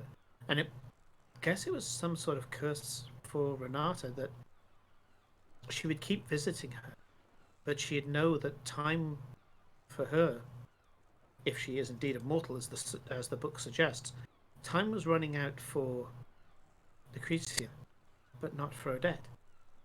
And she would one day run out of this time. Also, if I'm right, and she starts flicking through the book and she goes, this person was alive before the New Order. You know what that means. The formation of the New Order, where the gods themselves, well, gods and mortals alike, came together to break time and put it back in place. Time travel is not permitted before, well, not possible before the New Order, which means that Renata previously could move at any point in history if she has the power that the book suggests. But now she can only move backwards and forwards over 875 years as far as we see. And of course the future, if she's capable of going there. The book only references her going back in time. It never references her going forward. She can look forward, but she can only go back. So, is she actually from the future and her lover is in the future, but she can't ever get there because she just has to keep getting older and more distant? No, her lover's in the past. Her lover, so out of Enola for a second. This is Simon speaking. So the year currently is 875 NO, which is New Order. And by New Order, I don't mean New World Order. I mean literally the order of time was broken and reformed back together by the gods and the great arcanists. It's also the reason why chronomancy is banned now, because the timeline is fragile. You break it up again, something very, very bad could happen. And as a result, chronomancy is a lost art. Not many people know how to do it. There's things like slow and haste, which basically put a time bubble around you so that you can move forward through the present at different speeds, that's allowable. But you can't jump back in time and make paradoxes and things like that because time is so before the New Order. In the old world, as they will call it, more than 875 years ago, something terrible happened that was related to the archdemon Orcus coming into this world. And there are lots of theories, most of them by people who would look rather well in a tinfoil hat. But the general gist of it is that the gods and the level 20 characters of the time decided to shatter time itself, take out all the bits that led to the bad thing happening, and then slot all of time back together. So they basically did a video edit of time, and as a result, time restarted itself. And once they'd done the shattering, and when the butterfly effect went through the new timeline, they did it from a loss to a win, or something bad to something not bad. And as a result, you know that the avatar of Orcus, so the manifestation of Orcus himself, this gigantic being surrounded by undead. Everywhere he stepped, undead would spring from the ground. That was destroyed a long time ago, back in D&D 3.5. Been doing it that long. The player characters themselves died, but as they died, they left a standing wish in place. And they killed Orcus, they died themselves, time broke, time reformed, and one of them survived. So that's not Renata, by the way. That's basically the prehistory of Illyria, as I'm willing to tell the tale. I'm not willing to tell any tale before the New Order. That's messy 3.5 and Simon becoming a DM in the first place time. I did my crisis on multiple Earths and started the clock again at 0 New Order. The DM messed up the timeline, so he broke it back. He broke it and started a new one. No, I used what I had. Honest to God, the players themselves shattered time to turn a loss into a win. They were level 20 and could do. Actually, they were level 20 something back then, because you could go up to 30 in 3.5. But yes, they broke time and put it back into an area where they hoped all of them would survive, but they didn't quite succeed, and only one of them survived and lived out a happy life. So yeah, that was me using that opportunity where I was like, okay, I want to keep this world, but man, I did not keep enough notes, and this contradicts this. And I was like, you know what? The Shattering is a really good place to start 5th edition. Well, actually 4th edition. And so, yeah, I started in 4th edition with the New Order. So, yeah, you guys know this rough history. It's taught everywhere. Those who are proficient in history know a little bit more. Now, what Enola is suggesting here is that Renata Green's lover was before the New Order, which means that Renata, even if this person had time left in their timeline that wasn't filled up with Renata, technically speaking, Renata could go back and fill up the rest of that time that she isn't there with her being there. But because of the New Order going in place, if she tries to travel back in time, she'll hit the New Order and won't be able to go into the previous timeline. That's one of the things about the New Order. And that's something that I'm going to meta back in, and Enola explains that to you, in that Renata can't go back to this lover even if she tries. I'm already kind of sitting. I snuggle up on the bed next to Enola even more, and I just sort of like hug her and be like, well, we don't have that anymore, at least. No. But, well. And she stops herself mid-sentence and says, I guess, we lost some time. We lost, just over a year. Imagine that if you could take that back when you're old and able to just go back and see me as vibrant and beautiful as I am now. And she kind of is a little bit of self-effacing when she says that. You know that she gained a little bit of self-confidence issues in her small time as a mortal. And even though she's trying to play the part of a Fae now, you can see that a little bit of mortality is still with her. You're always gonna be young and beautiful, so but I don't want to think too far ahead. I lost you before. I don't want to lose you again. I don't want to think about the future when I might. Just gotta be grateful for. She starts running her fingers through your hair, and says that kind of impossible. What's impossible? Losing me. You're my heart scar.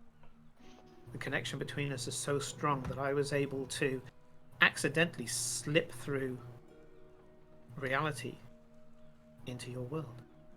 And you're able to step into mine. Although that's mostly my father's blessing. This is a little more. And she looks at her body and kind of scratches a fingernail down her. This is a little more unique. Not unheard of, but it surprised me. I was on my bed reading a completely different book. And suddenly I'm on your bed reading this. Huh.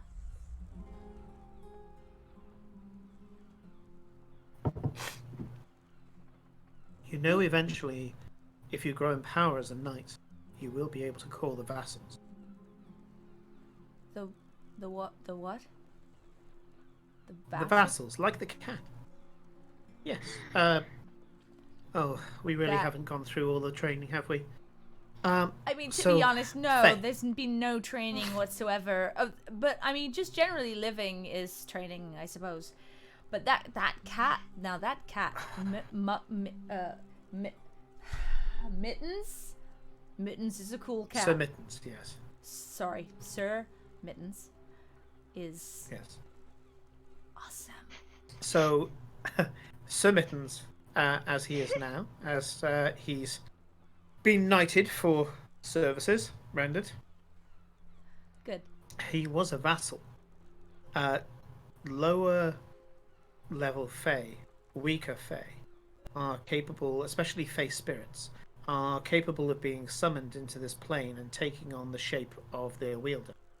And those, I think, Mittens originally came here by the conjuration of animals pact. Is that correct? And Simon will tell you, out of character, yes, that's correct.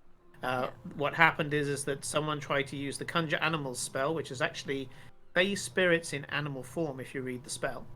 And the person who was casting the spell died during casting, which is why Mittens got stuck in cat form instead of going back to the Feywild.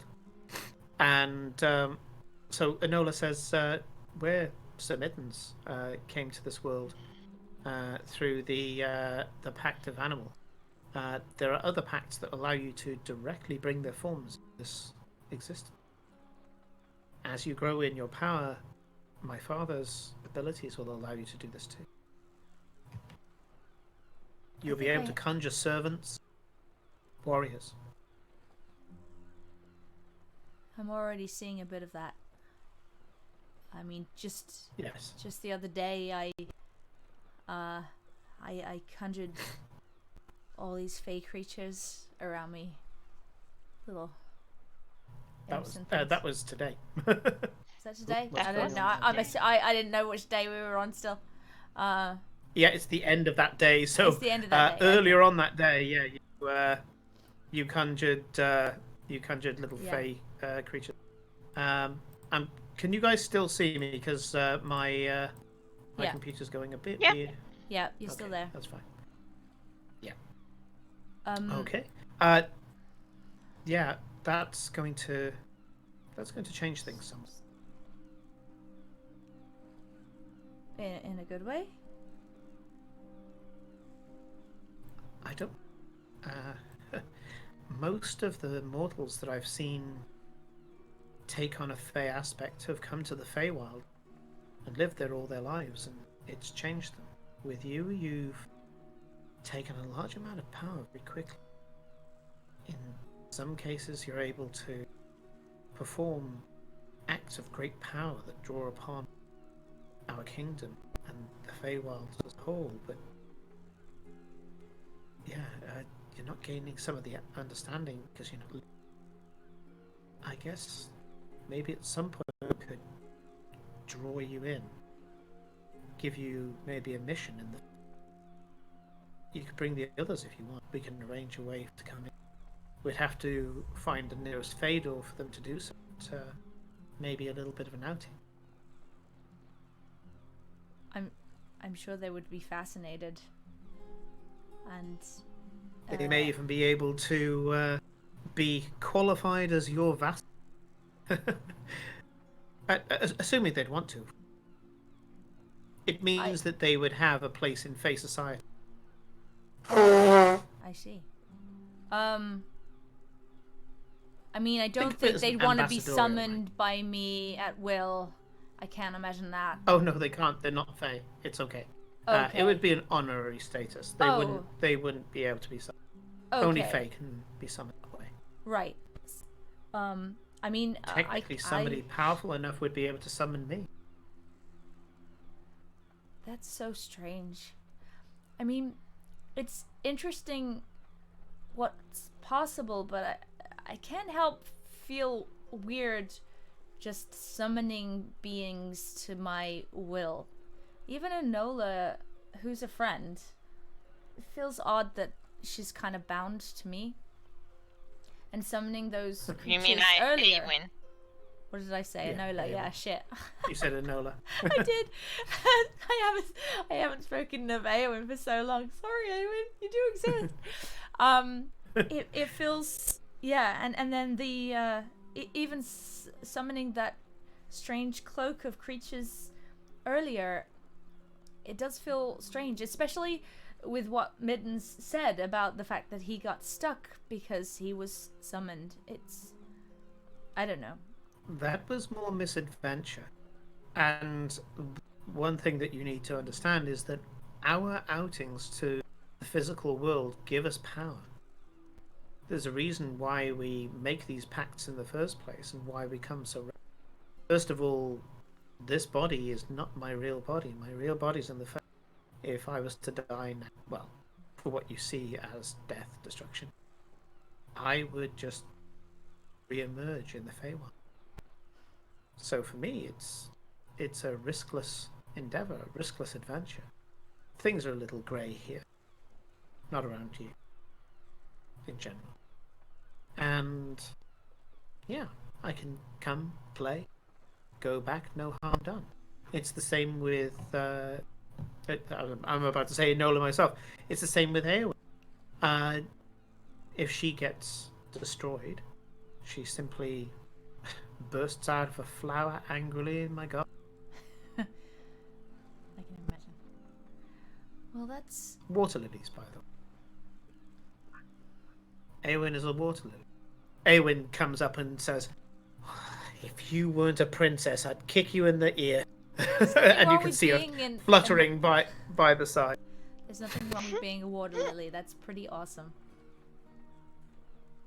She, very Tinkerbellish, puts her hands on her hips and says, it's more the principle of it. I'm more powerful than water lily. You are indeed.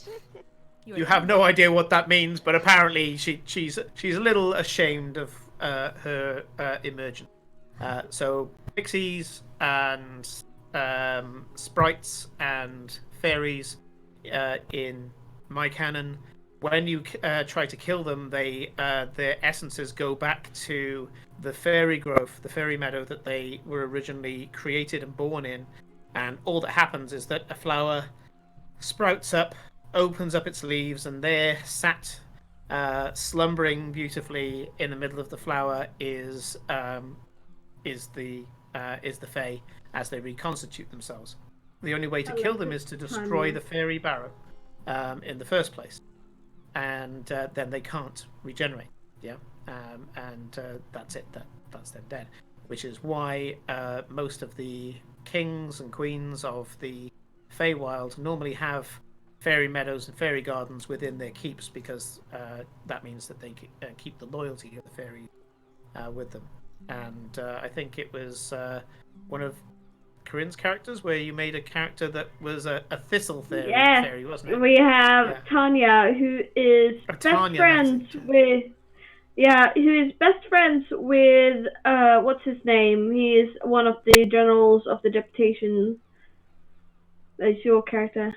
Oh, yeah, I can't remember his name offhand. But yes, she's a member of the deputation and a fairy.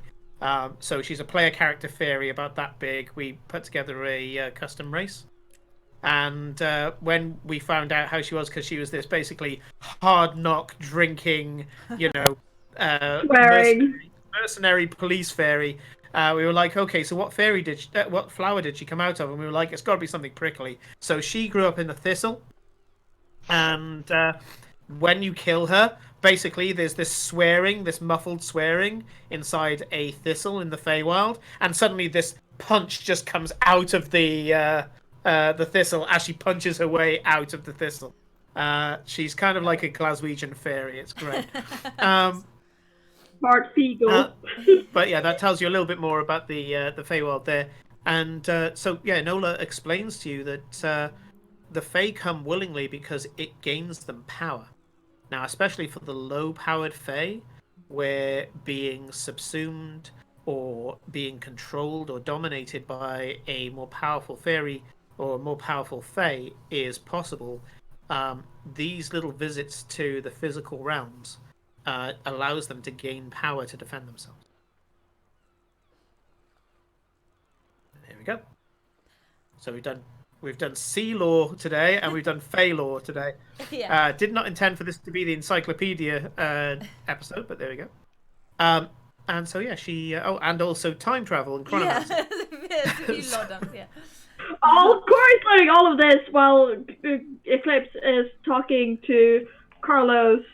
And I don't know if he's shut it off. No, you talked to Carlos earlier on in the day. This is at the end of that day. Oh, you would have talked to him before you set off, because he's on the island now. He's taken the Hermit's Isle for you. Yeah. Okay. So, Enola starts reading you a few extracts from out of the book, playing with your hair as she does so. And sooner or later, you close your eyes, just like you blink, Cora, and the ship disappears, and you're in Enola's bedroom. She's still holding the book, the Shattered Glass book, but she looks around and goes, oh, shrugs, and carries on reading to you. And she carries on reading out certain extracts of the book. And give me an insight check. With advantage, actually, because Enola is explaining this to you.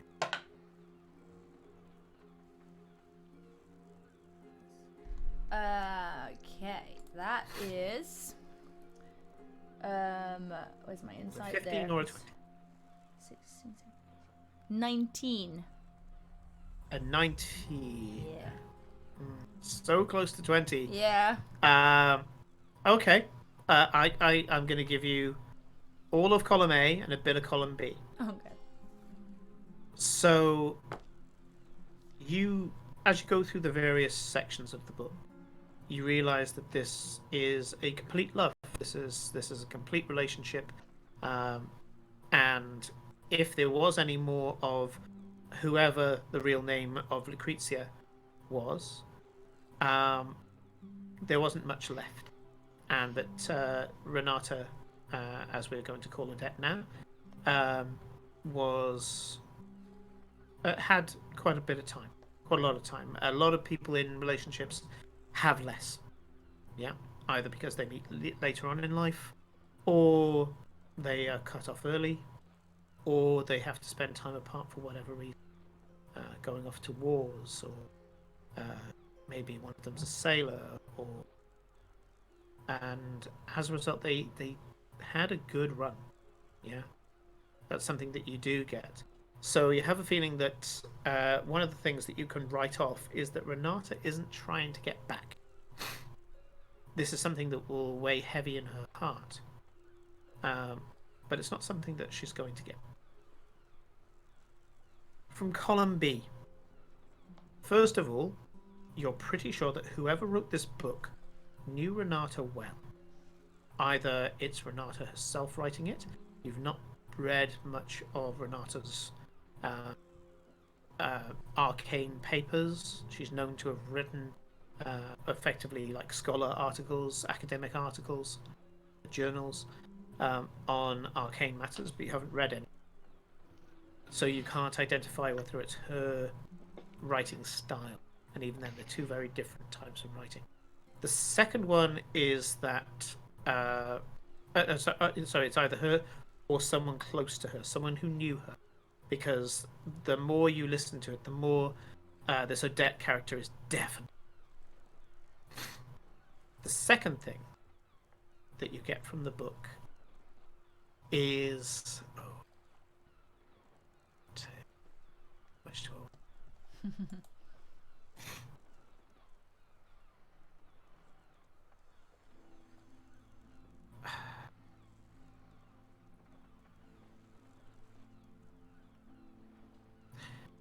there are undertones in the book that tell you about the nature of chronomancy. That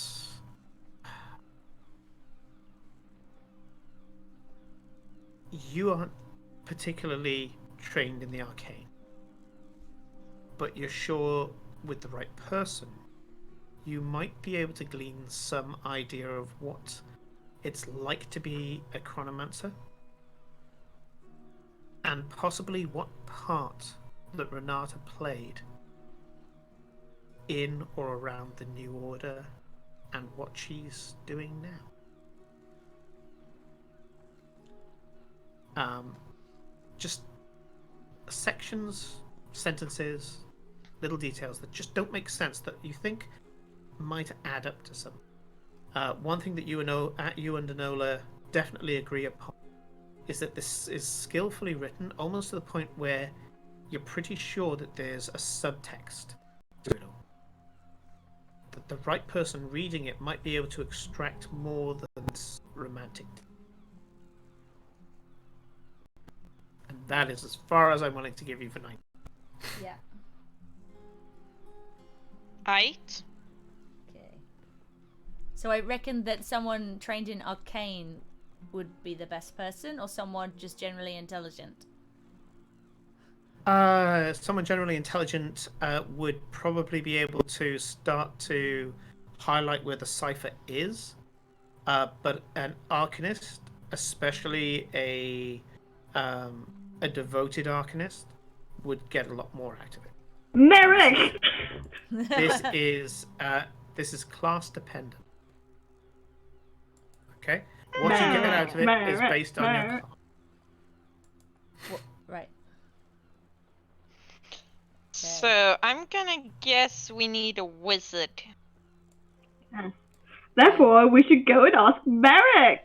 But Eclipse, Barrels and lovers. with your circlet, you have like really high intelligence now, don't you? Yeah, but I'm not. I don't have proficiency in Arcana, unfortunately. I have proficiency in investigation, so I can investigate the book. But well, yeah, maybe, there's things maybe that those science guys Eclipse might that be you able to extract, but not all of it. Yeah. I mean, I if can- Eclipse goes through and finds all the clues, and then Glory can go through it since she's proficient in Arcana and it has a somewhat scholarly background. Yes, We might between get the two somewhere. girls here, you don't necessarily need to draw on an NPC. The two of them together might be able to get more out of the book. yeah, and especially with the little bit of extra information I did get as well from Renata herself. Yeah. Like, I can't remember how much You don't know that yet. I got some flashes, didn't I? Because we had our connection still. Oh, and yeah. So I Yes, got you some did of, get. I saw. Yeah, you saw got some of of the same that, stuff. actually. Yeah. I Yeah. Well, I don't know what the plan is now, but like if we got 2 days to continue back, and with probably 2 slightly We bored might as well talk about companions, it. or 3 bored companions. Like, but I expect Farewell is not bored in any way. He's on the ocean, so he probably loves it. He's probably out swimming next to the boat, to be honest. He's having the time of his life. Yeah. But He's yeah, gonna be so sad when we're back in the city, away from the water for days at a time. we wait until we go back to the island. We well, I plan if I during the day, I plan to then, just FYI, during the day, unless something comes up during the day, be watching the crew trying to learn, like we've already rolled for, and then in the when it sort of gets later, I will over the next 2 days, after talking to Enola and going through the book with her, I will sit down with the others and go through with them, because I don't think I've shown them the various books, and I'll probably, I don't know if we want to roleplay it, but I would show Glory the book that suddenly made me kind of feel kind of more interesting, and that maybe she wants to take a look at it, but I'm not sure if it's going to do the same thing. Mine. Well, I don't know why if it's don't you going to do the that? same Why don't with you have that scene? Because it that sounds quite cool. Have that scene. So you wake up the next morning, and I'll tell you, for the next few days and thereafter, actually, at sunset, there is a chance that Enola just appears where you are, usually in private. Normally, when the room is filled with Cora, that she's able to shift between the worlds. Girls night. And so the next morning, Cora, you wake up and you're in the physical world. Enola isn't there. This is the same thing every morning. When you wake up, Enola's gone. Yeah. So after a day of watching the sailors, I'll be like, are you do you want to chat? I got these books ages ago now, it feels like, and we never really talked about it, and this seems like a good time because there's nothing else to do. Eclipse says, like, when she's, like, upset, so you know how, like, a cat sometimes, like, they will have their head up, and then they will, like, have their back sticking out, and, like, because they're really bored. That is currently what Eclipse is doing against the wall, and she's like, yeah, sure! She's just all arched and, like... Just for flavour, Enola goes, oh, not books again. And she... Eowyn, yeah. We're all doing it now. Sorry, Eowyn. Yeah. Eowyn goes, oh, not books again.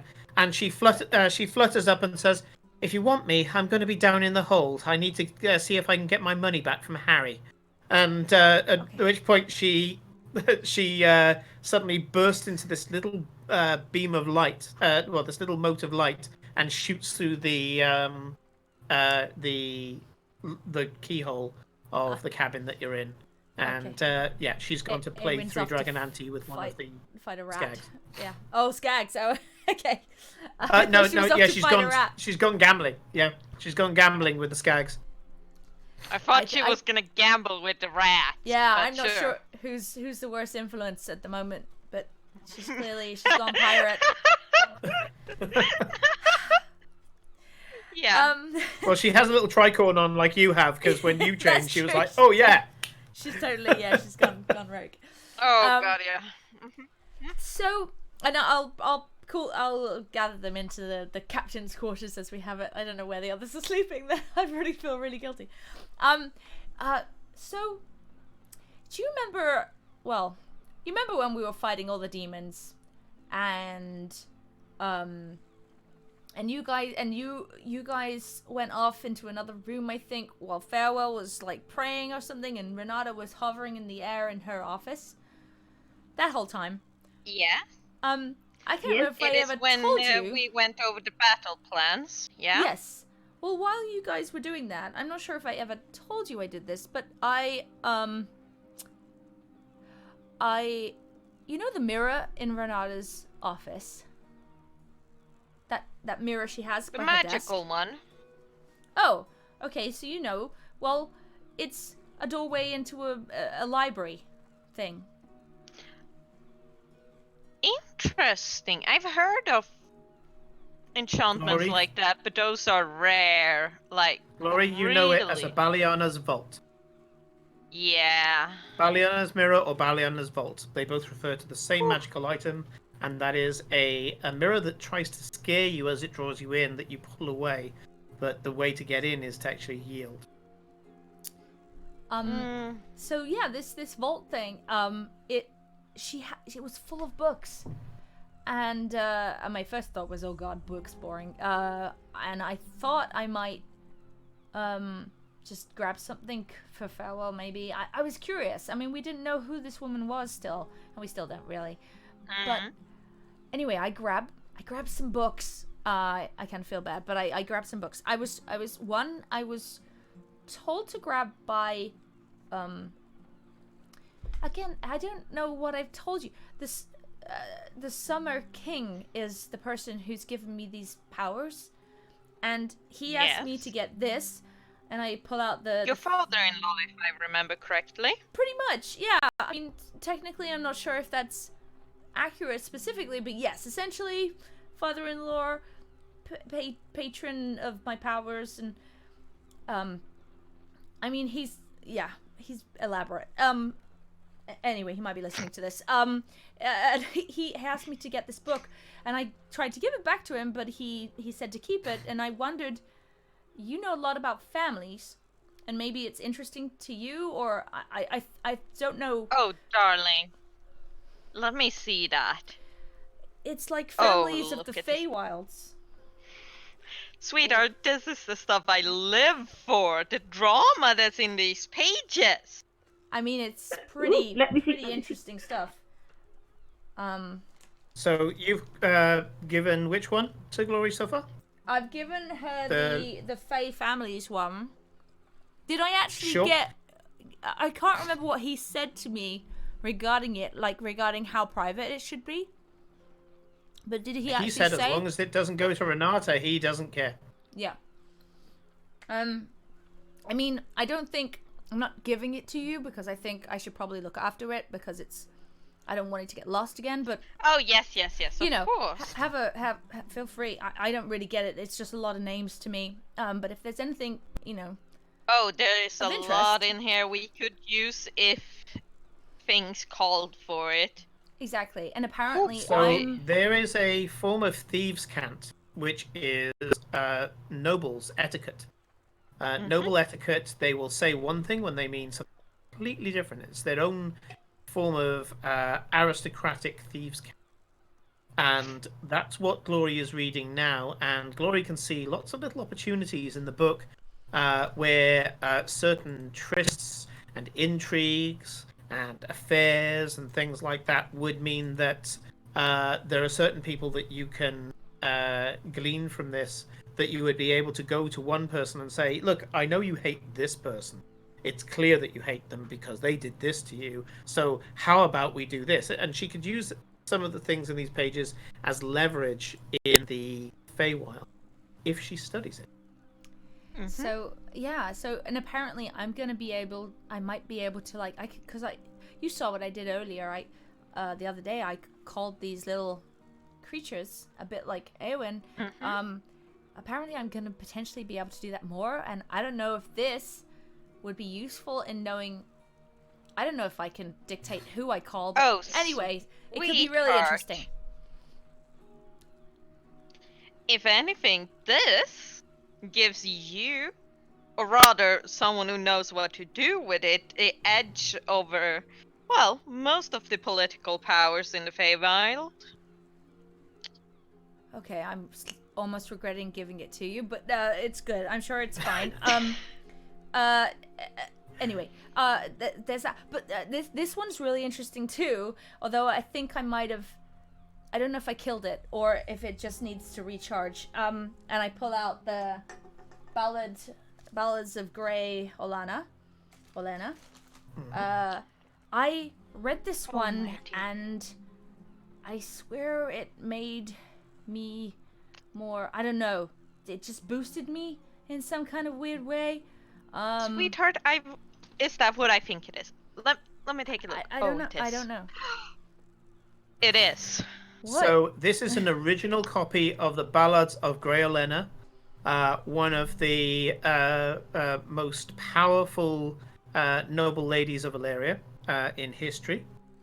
And you know that this is a bardic enchanted item, and that within the tale itself, for those who read it and take on the example of Grey Olena, will be able to gain in their confidence and leadership, and mechanically get +2 to charisma with your charisma raised.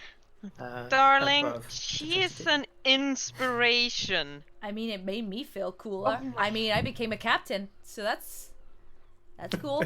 Yes, you are the best captain I've ever had. You're also the only captain I've ever had. Okay, you were doing really well, and then you lessened it just with that second comment. But okay, yeah, that's it. But yeah, I mean, like, so if it is it gonna recharge or something? Do you know?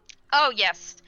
If I remember correctly, my aunt has a similar book, but for, well, it's not for leadership, it's by, whatever.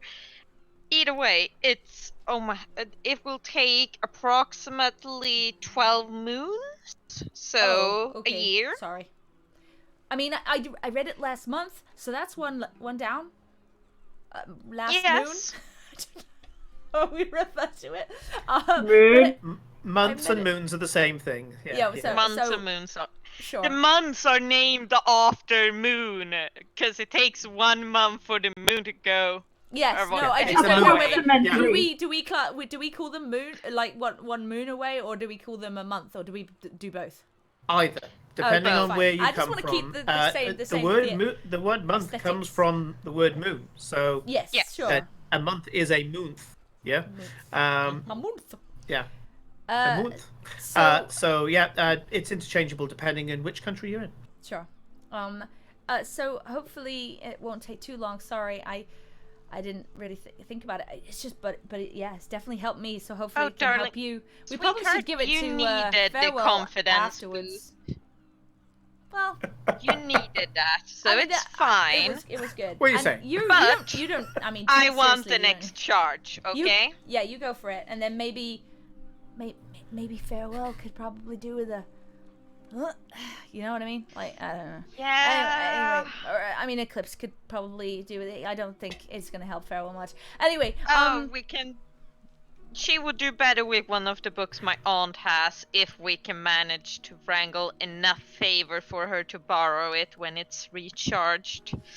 I mean, there might be a way to get, and I don't know if there's one of those in the library thing too, but I don't know whether I should break in again. Anyway, what else did I get from there? Breaking in.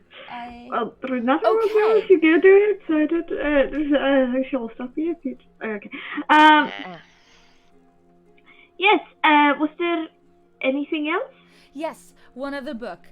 I got a lot of books that day. I was just grabbing them. I really thought We're about having just our own scooping. book club. I mean, kinda. Like, because I know you guys like books. I've never really liked books. I'll bring some trashy romance novels next week, okay? They are so steamy. It's very... I've never seen anything... Most of the things written there, I didn't even know you could do. Yeah, I mean, I thought... trust me, I've tried half of them. They work. Okay. Oh, I didn't need that image in my head. Anyway, this one is called The Shattered Glass.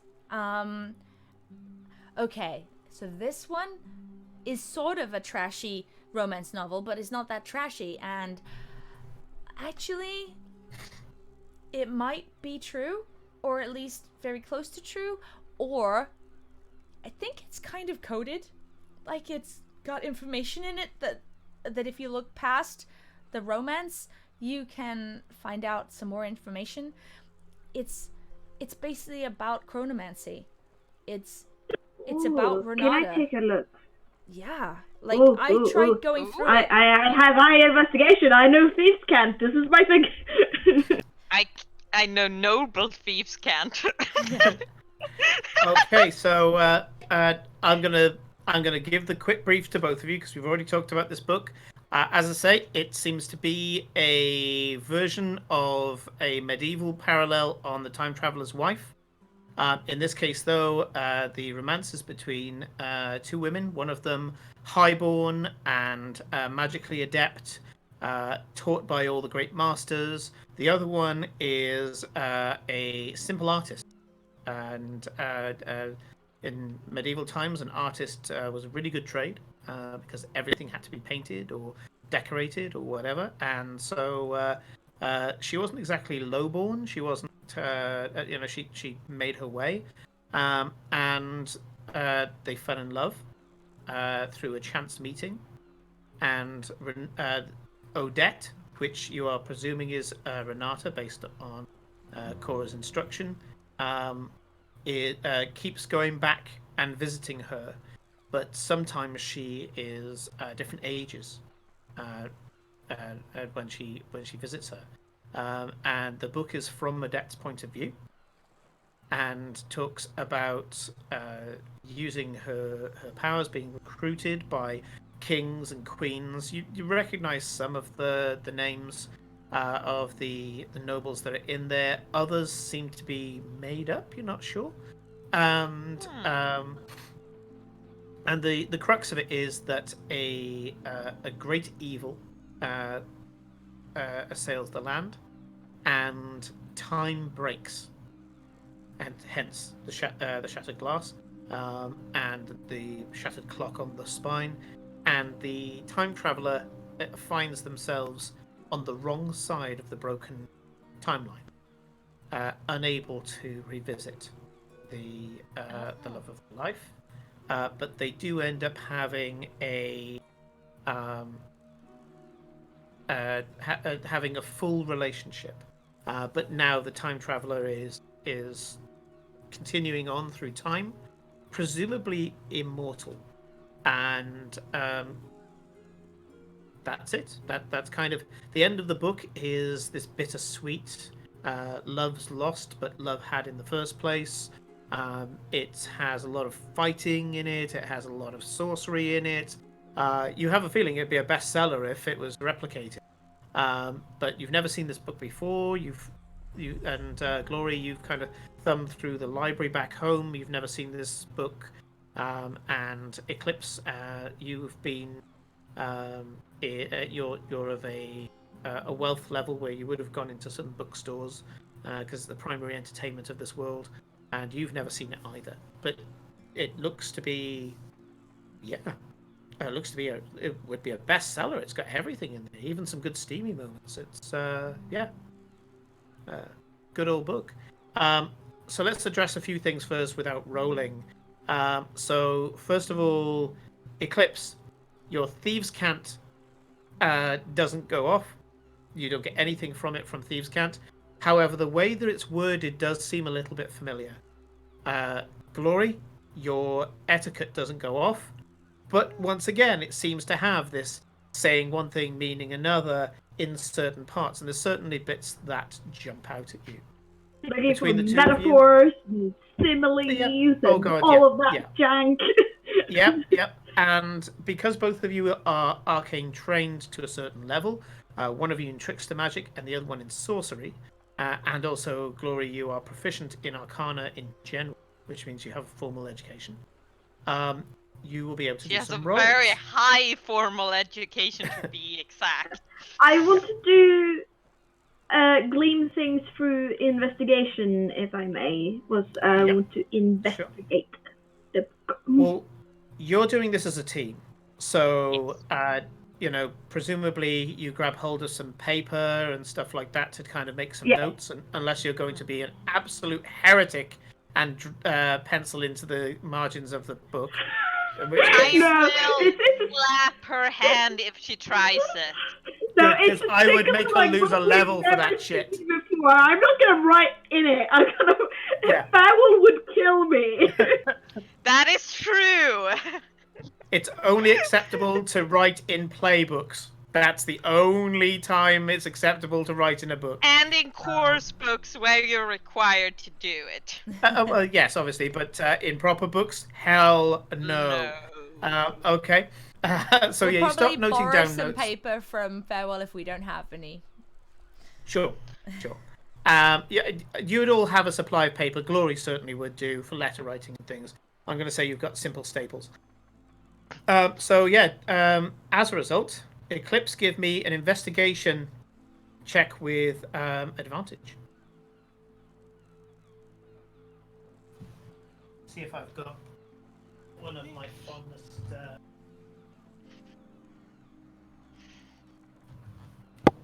I mean, I'll take that. That's a 15 and an 18. The 18 plus 12, 30.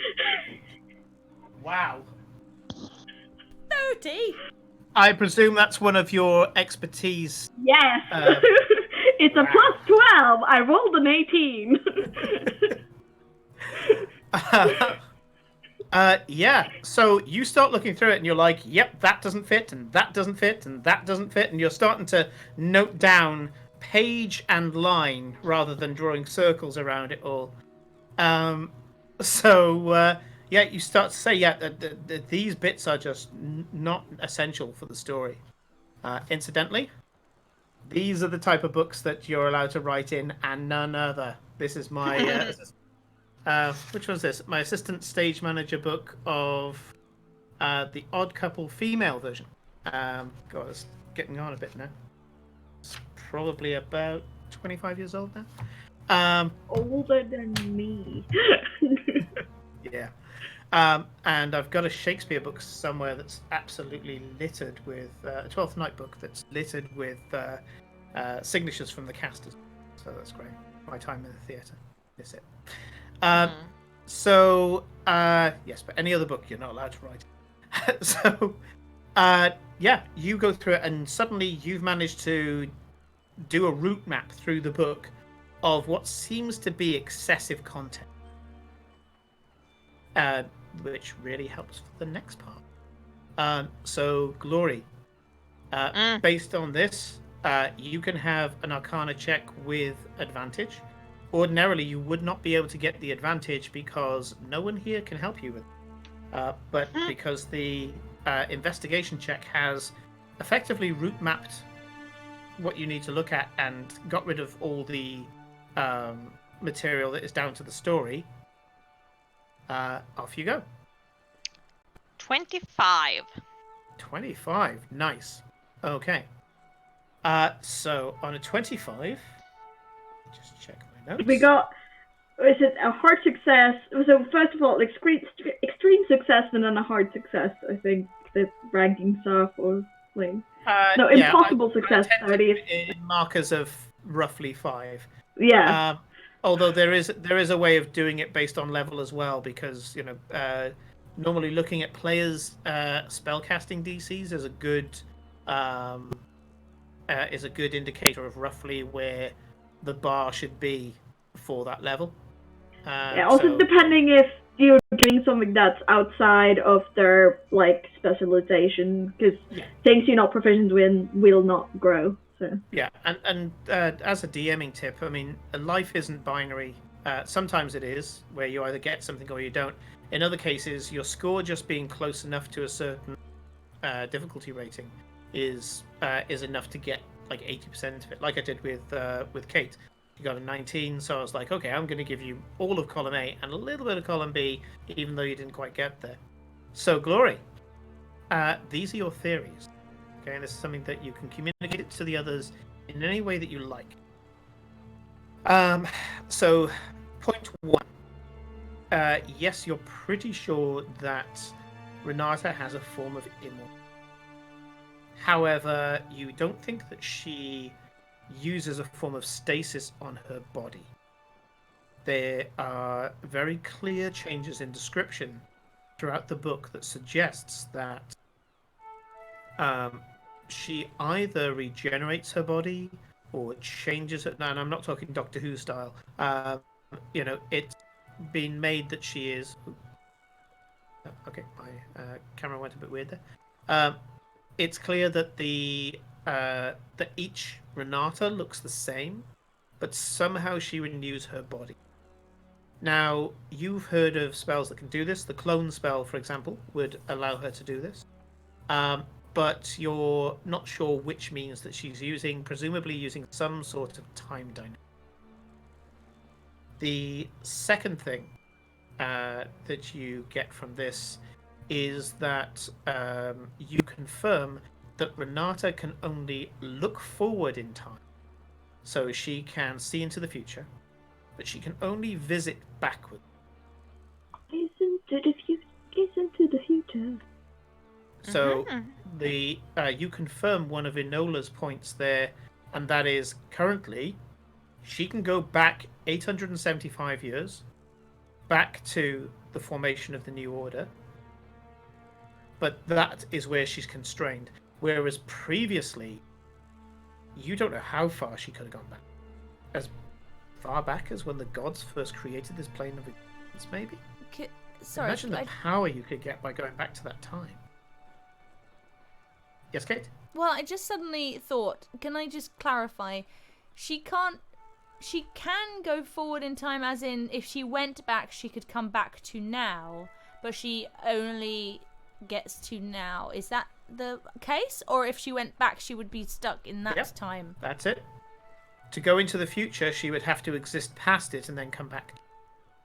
Right. So yes. So there's still a kind of time going on for her, but she can jump back and forth to the time that is for us existing. Yes. Okay. So to give you an example, if I wanted to change tomorrow, I would have to jump from day after tomorrow. So I'd have to live through it, then go back and change it. So if I know there's an event that's going to happen tomorrow because I looked forward in time. So say we'll go for a simple timey-wimey thing. So tomorrow, because I can see into the future, I can see that tomorrow my best friend's going to be assassinated. I have to go past that assassination. I've got to let it happen.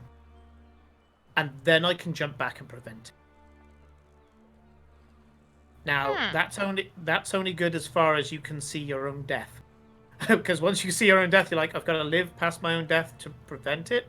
But the one thing she does have is that because she sees her own death happening, she can see enough to try and prevent it.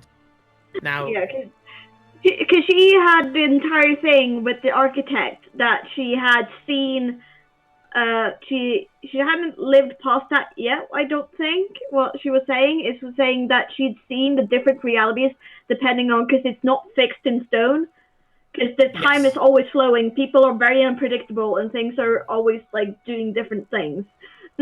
That kind of covers part of the point that you get in the book as well, and that is when she looks into the future, what she gets is not, it doesn't play like a movie in her head, and it's not like looking through a glass. What she gets is knowledge of what will happen and how it will happen if certain things happen. So it's not an image that gets conjured in her head.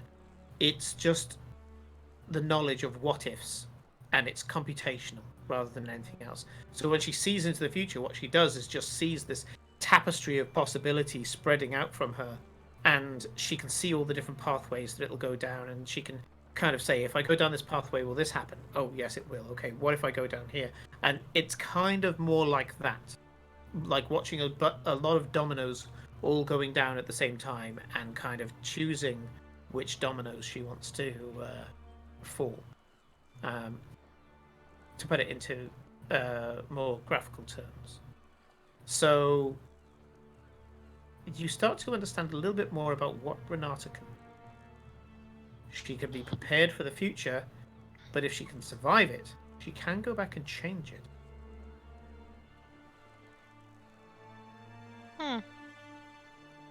Okay.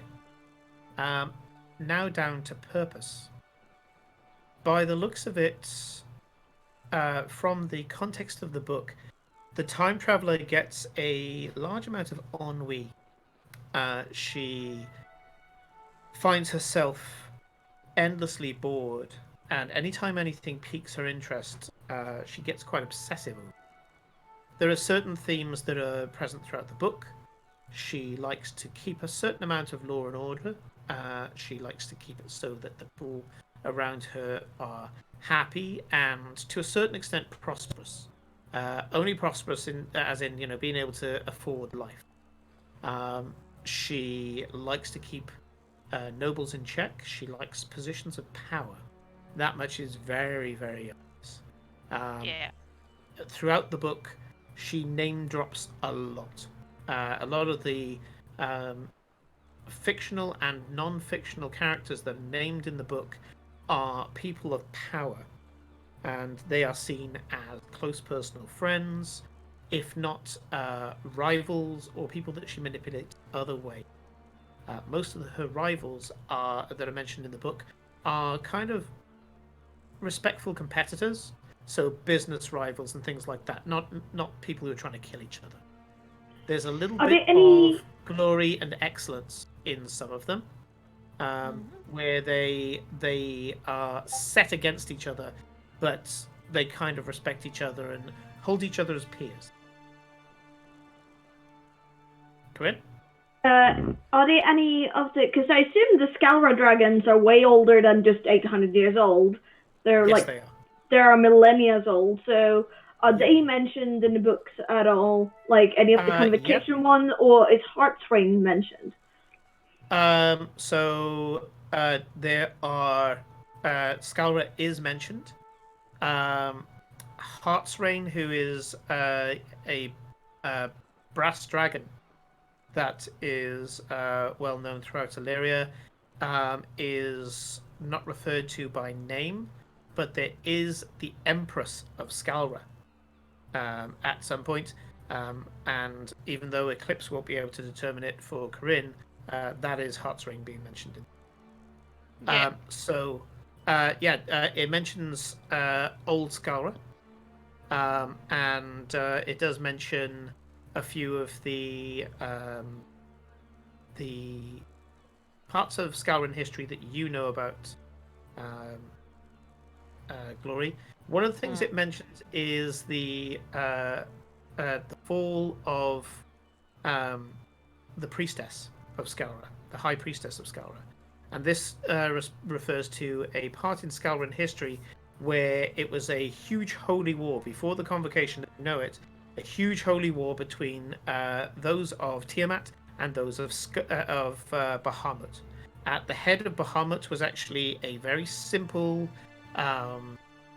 servant of Bahamut who was raised as the High Paladin. And on Tiamat's side, the high-ranking person was the Archpriestess, and she had very famously an artifact called the Tyrant's Crown, which was 5 twisted lengths of metal that formed a very simple but very powerful crown, and that's been lost from Scalra through history. No one knows where it is now, according to common knowledge. Nobody knows. Yep, Corinne has heard of it recently in one of the other games, and so she rubs shoulders with a lot of high society. So she does seem to place herself in parts of history that she considers to be most relevant. That's something that definitely comes through to you, and that's not even an Arcana check for you. That's just a given as part of reading this for Glory. Renata, if the time traveler indeed is her, and I think you're pretty certain that it is now, tends to look through history to where the most relevant points of history are, significant changes in history, the fate of the world, that kind of thing, and she somehow gets involved.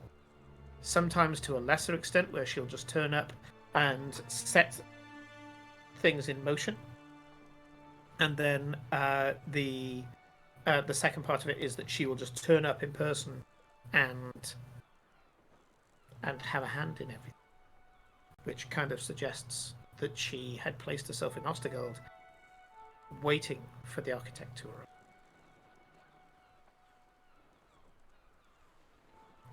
This, by the way, I don't know how much is going to be in your notes from beginning of the campaign, but you were told that Renata Green had no family history. Nope, no family history. Nope. No one knows how old she is or where she came from. I think I wrote down that she was 23 because Cora's 23 and that's why Cora was really suspicious that this woman who seemed to have come from nowhere was like so powerful at the same age as her. Something like that. She is the same age as you. She's 20. She's a 23-year-old human woman. Yeah? Nothing else. I'm giving you what your eyes see. Yep. So that's pretty much it. The only other thing that you get, Glory, is I'm going to give you some chronomantic theory.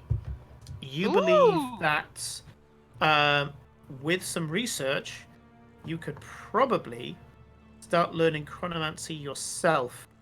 Based on just a few things that you saw, it's vague, but you might be able to attempt small amounts of chronomancy yourself.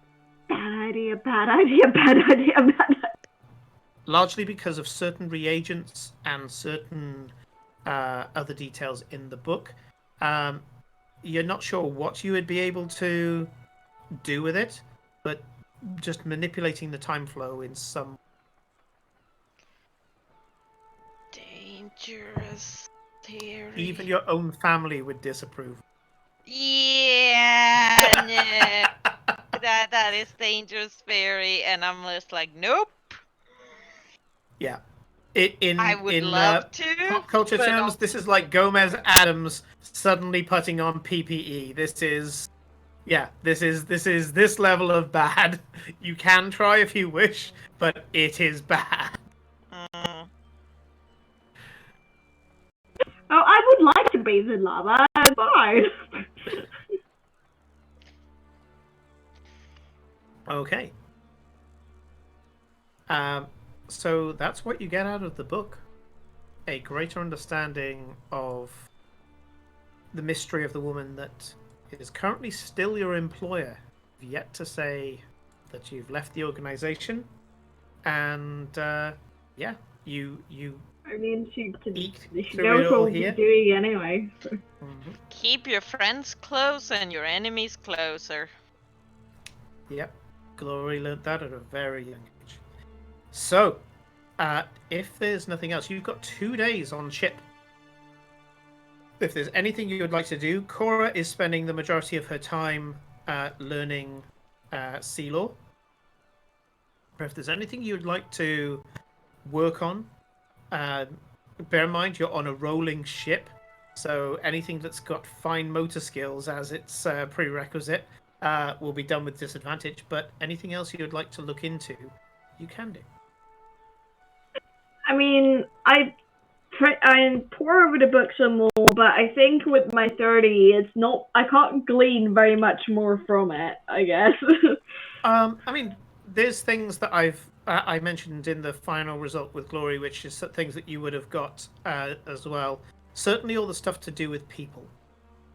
I've already named some of the things with Cora. The love was real love. It was a complete relationship. I guess. Can I figure out the real names of the other main character? Can I see if I can figure it out? Because I want to figure out if there's some kind of code, if it's figure out using the cat has coding. Found catnip and has gone crazy. Oh yeah, she's gone crazy. There's now clues everywhere. So how using Renata's fake name in it and see how that relates to her real name, and see if I could reverse engineer it to the other name. You spend a good couple of hours on this, and you realize in the end it was just a name substitution. There's no cipher change. They just literally picked names out of the book, out of thing, and put it in the book. So yes, unfortunately, Lysandra is not is not a code that you can crack and get the real name. But then you do take a look at certain other characters, and you're pretty sure that you have identified one of the rivals where the name is not is clearly not a real name and has been made up. But just from historical context, you're pretty sure that one of the rivals that Renata had was the head of the Oviates at the time. The Oviates are a bardic faction, and they are responsible for finding out the truth and recording the truth, even if they don't publicly announce the truth at the time. And the Oviates that you've met so far, Hobra Winterscribe is an Oviate, and has revealed herself as such. And there are other Oviates in the city as well. They tend to be bards, and they are where it doesn't cause harm, they like to reveal the truth. They won't reveal like personal secrets and things like that, although they may record them if they think it's historically significant. The point that they have is that they try to keep the historical record truthful, so that in years to come, they know who did that murder. They know who was responsible for that war. They know that ruler was not a benevolent ruler and was in fact a dick. All of those things, they try to keep history pure and truthful. Even if the history books of a particular nation are incorrect, the Oviates can turn up at any point and set the record straight. And Odette, in the book, was constantly harassed by what you believe is the leader of the Oviates of that. Makes sense. I will be trying to. So if I can't figure out the names, I will use the historical context to see if I can find the identities of the ones that used fake names in the book, and I'm just spending all the time trying to figure, because I got my small mystery here to solve. Okay, you got a 30. I'm just going to trip off that. There's 2 that you get. The head of the Oviates back then was Bellinarius, and very old and crotchety high elf, who delighted still alive? in... Bellinarius, no. Bellinarius died about 200 years ago, at the ripe age of about 3,000 years old. Yes. Only. Yeah. And the other one that you get is they name a dragon in it, and the dragon that you have got has now been translated back based on the fact that the dragon, it mentions that the dragon is now dead and that its soul has been bound. The dragon's name is Skyfang, and is in the Stormscale Mountains. Sorry, Stormmount is the city in Meridia, and it's a blue dragon that was a very powerful magic user, and you know that historically Skyfang was bound into a staff made from one of its teeth. It's a dick! Yes, and has featured in previous games. So the dragon Skyfang is now a staff, is now a sentient staff. That's and in a dick, Stormmount. apparently. Oh yeah, he's an absolute tool. I love playing him. Isn't there a sentient sword too? You've heard of a sentient sword called Isa. There's also another sentient sword called Strike. There's a sentient flying dagger, double dagger, so it curls out this way and out that way, called Sashul. Why do you have weapons. so many sentient weapons running around? Because they are fun, and most of them are dicks, and I love playing uncooperative weapons. Okay, yeah, that's especially throwing daggers that refuse to come back if you disagree with them. I want them. Or can change target in midair. Sashul is the biggest dick. If you throw Sashul and he doesn't like someone else, he will change course mid-air and attack another target. Oh, that's great. Yes, and Strike is in the possession of the Lady Alexandra of the Orin. And that is common knowledge. The bards have been singing that, especially because that's a recent acquisition. Yes. So in the last 4 months, as far as you guys are aware, a new sentient weapon or an old sentient weapon has been reforged and found. Previously, the bearer was a female war hero called Varan, and she was, and now her daughter, Lady Alexandra Diorin, now is the bearer of Strike. And for those who watched Kat's stream the other day, Kat was the player. They played Lady Alexandra in Illyria canon. So, God, we're going through the canon and the lore today, aren't we? Yeah. So, yes, you're aware that Corinne, that Renata has spoken to and argued with, and through arcane trickery defeated, but not killed, just defeated in battle, Skyfang. If it is to be believed. Nice. Corinne approves. So yes, out of the two, Bellinarius cannot be interviewed. Skyfang can't be interviewed as a dragon anymore, but can be interviewed as a staff. We might need next, guys. Yeah, you can talk to Skyfang. It's getting the bugger to shut up that's the trick. Ah. But we'll just have him talk about this one that he met. You wouldn't happen to have met a woman who had a habit of being in league with powerful people at all times? To not know the future. I will point out to Felicia as well that your particular sorcery thing means that speaking to Skyfang, you have advantage on all charisma checks. Yes, Glory, let's go visit Skyfang. Let's go talk to sentient dragon weapons. Yep. I mean, the lady who is in charge fun, of right? that weapon is really nice, so we can speak to her. Yeah, the poor bugger that has to carry him around is really lovely. It's the staff that's a dick. Okay, so yeah, you've got a few leads from the book. Well done. Yes. So she's immortal after a fashion. She can jump back but only see forward.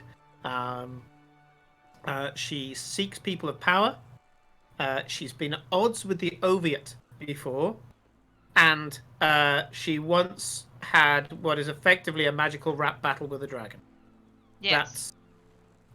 There we go. There you go. You got some leads. Right. That's 30 points worth of investigation done. So. Sorry, carry on. It's just look at the time and we can. Yes, it's 11. I thought we'd get to Ostergal by now, so I'm going to say. I mean, we can arrive there now. Unless there's anything that you guys need to do for the rest of the trip, the boat ride home is uneventful. As much as I wanted to put a Kraken encounter in, I thought it'd be nice.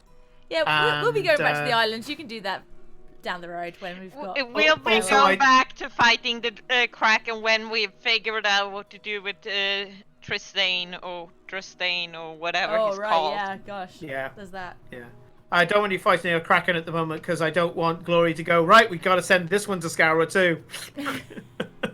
but yeah. Imagine the Kraken would one-shot you all and the ship, so yeah, let's not do that. Let's not do that. But I could turn him into a duck. But I just realised we've done 3 days on a ship, so I can at least have a long rest now because yes, my character was still rests. a bit injured after the last fight only. Oh yeah, you've patched up, you're fine. Long Even on day 2, you were in fine fatter. So yeah, you're good. Okay. Can I turn the Kraken into a duck? If it fails the saving throw, yeah. I don't know. It has I'd have to look legendary up. saves, I think. I was about to say, Wisdom, I don't know how many legendary saves the Kraken has, but I'm sure it's quite a lot. And then after that, it has to fail a save. Right. So we're Give me going a to leave it there. moment. You guys have just gained a lot of story content, actually. You've gained a lot of lore and your own personal island, so not bad going. I'm pretty sure that my camera has frozen again. frozen. It's another good freeze frame.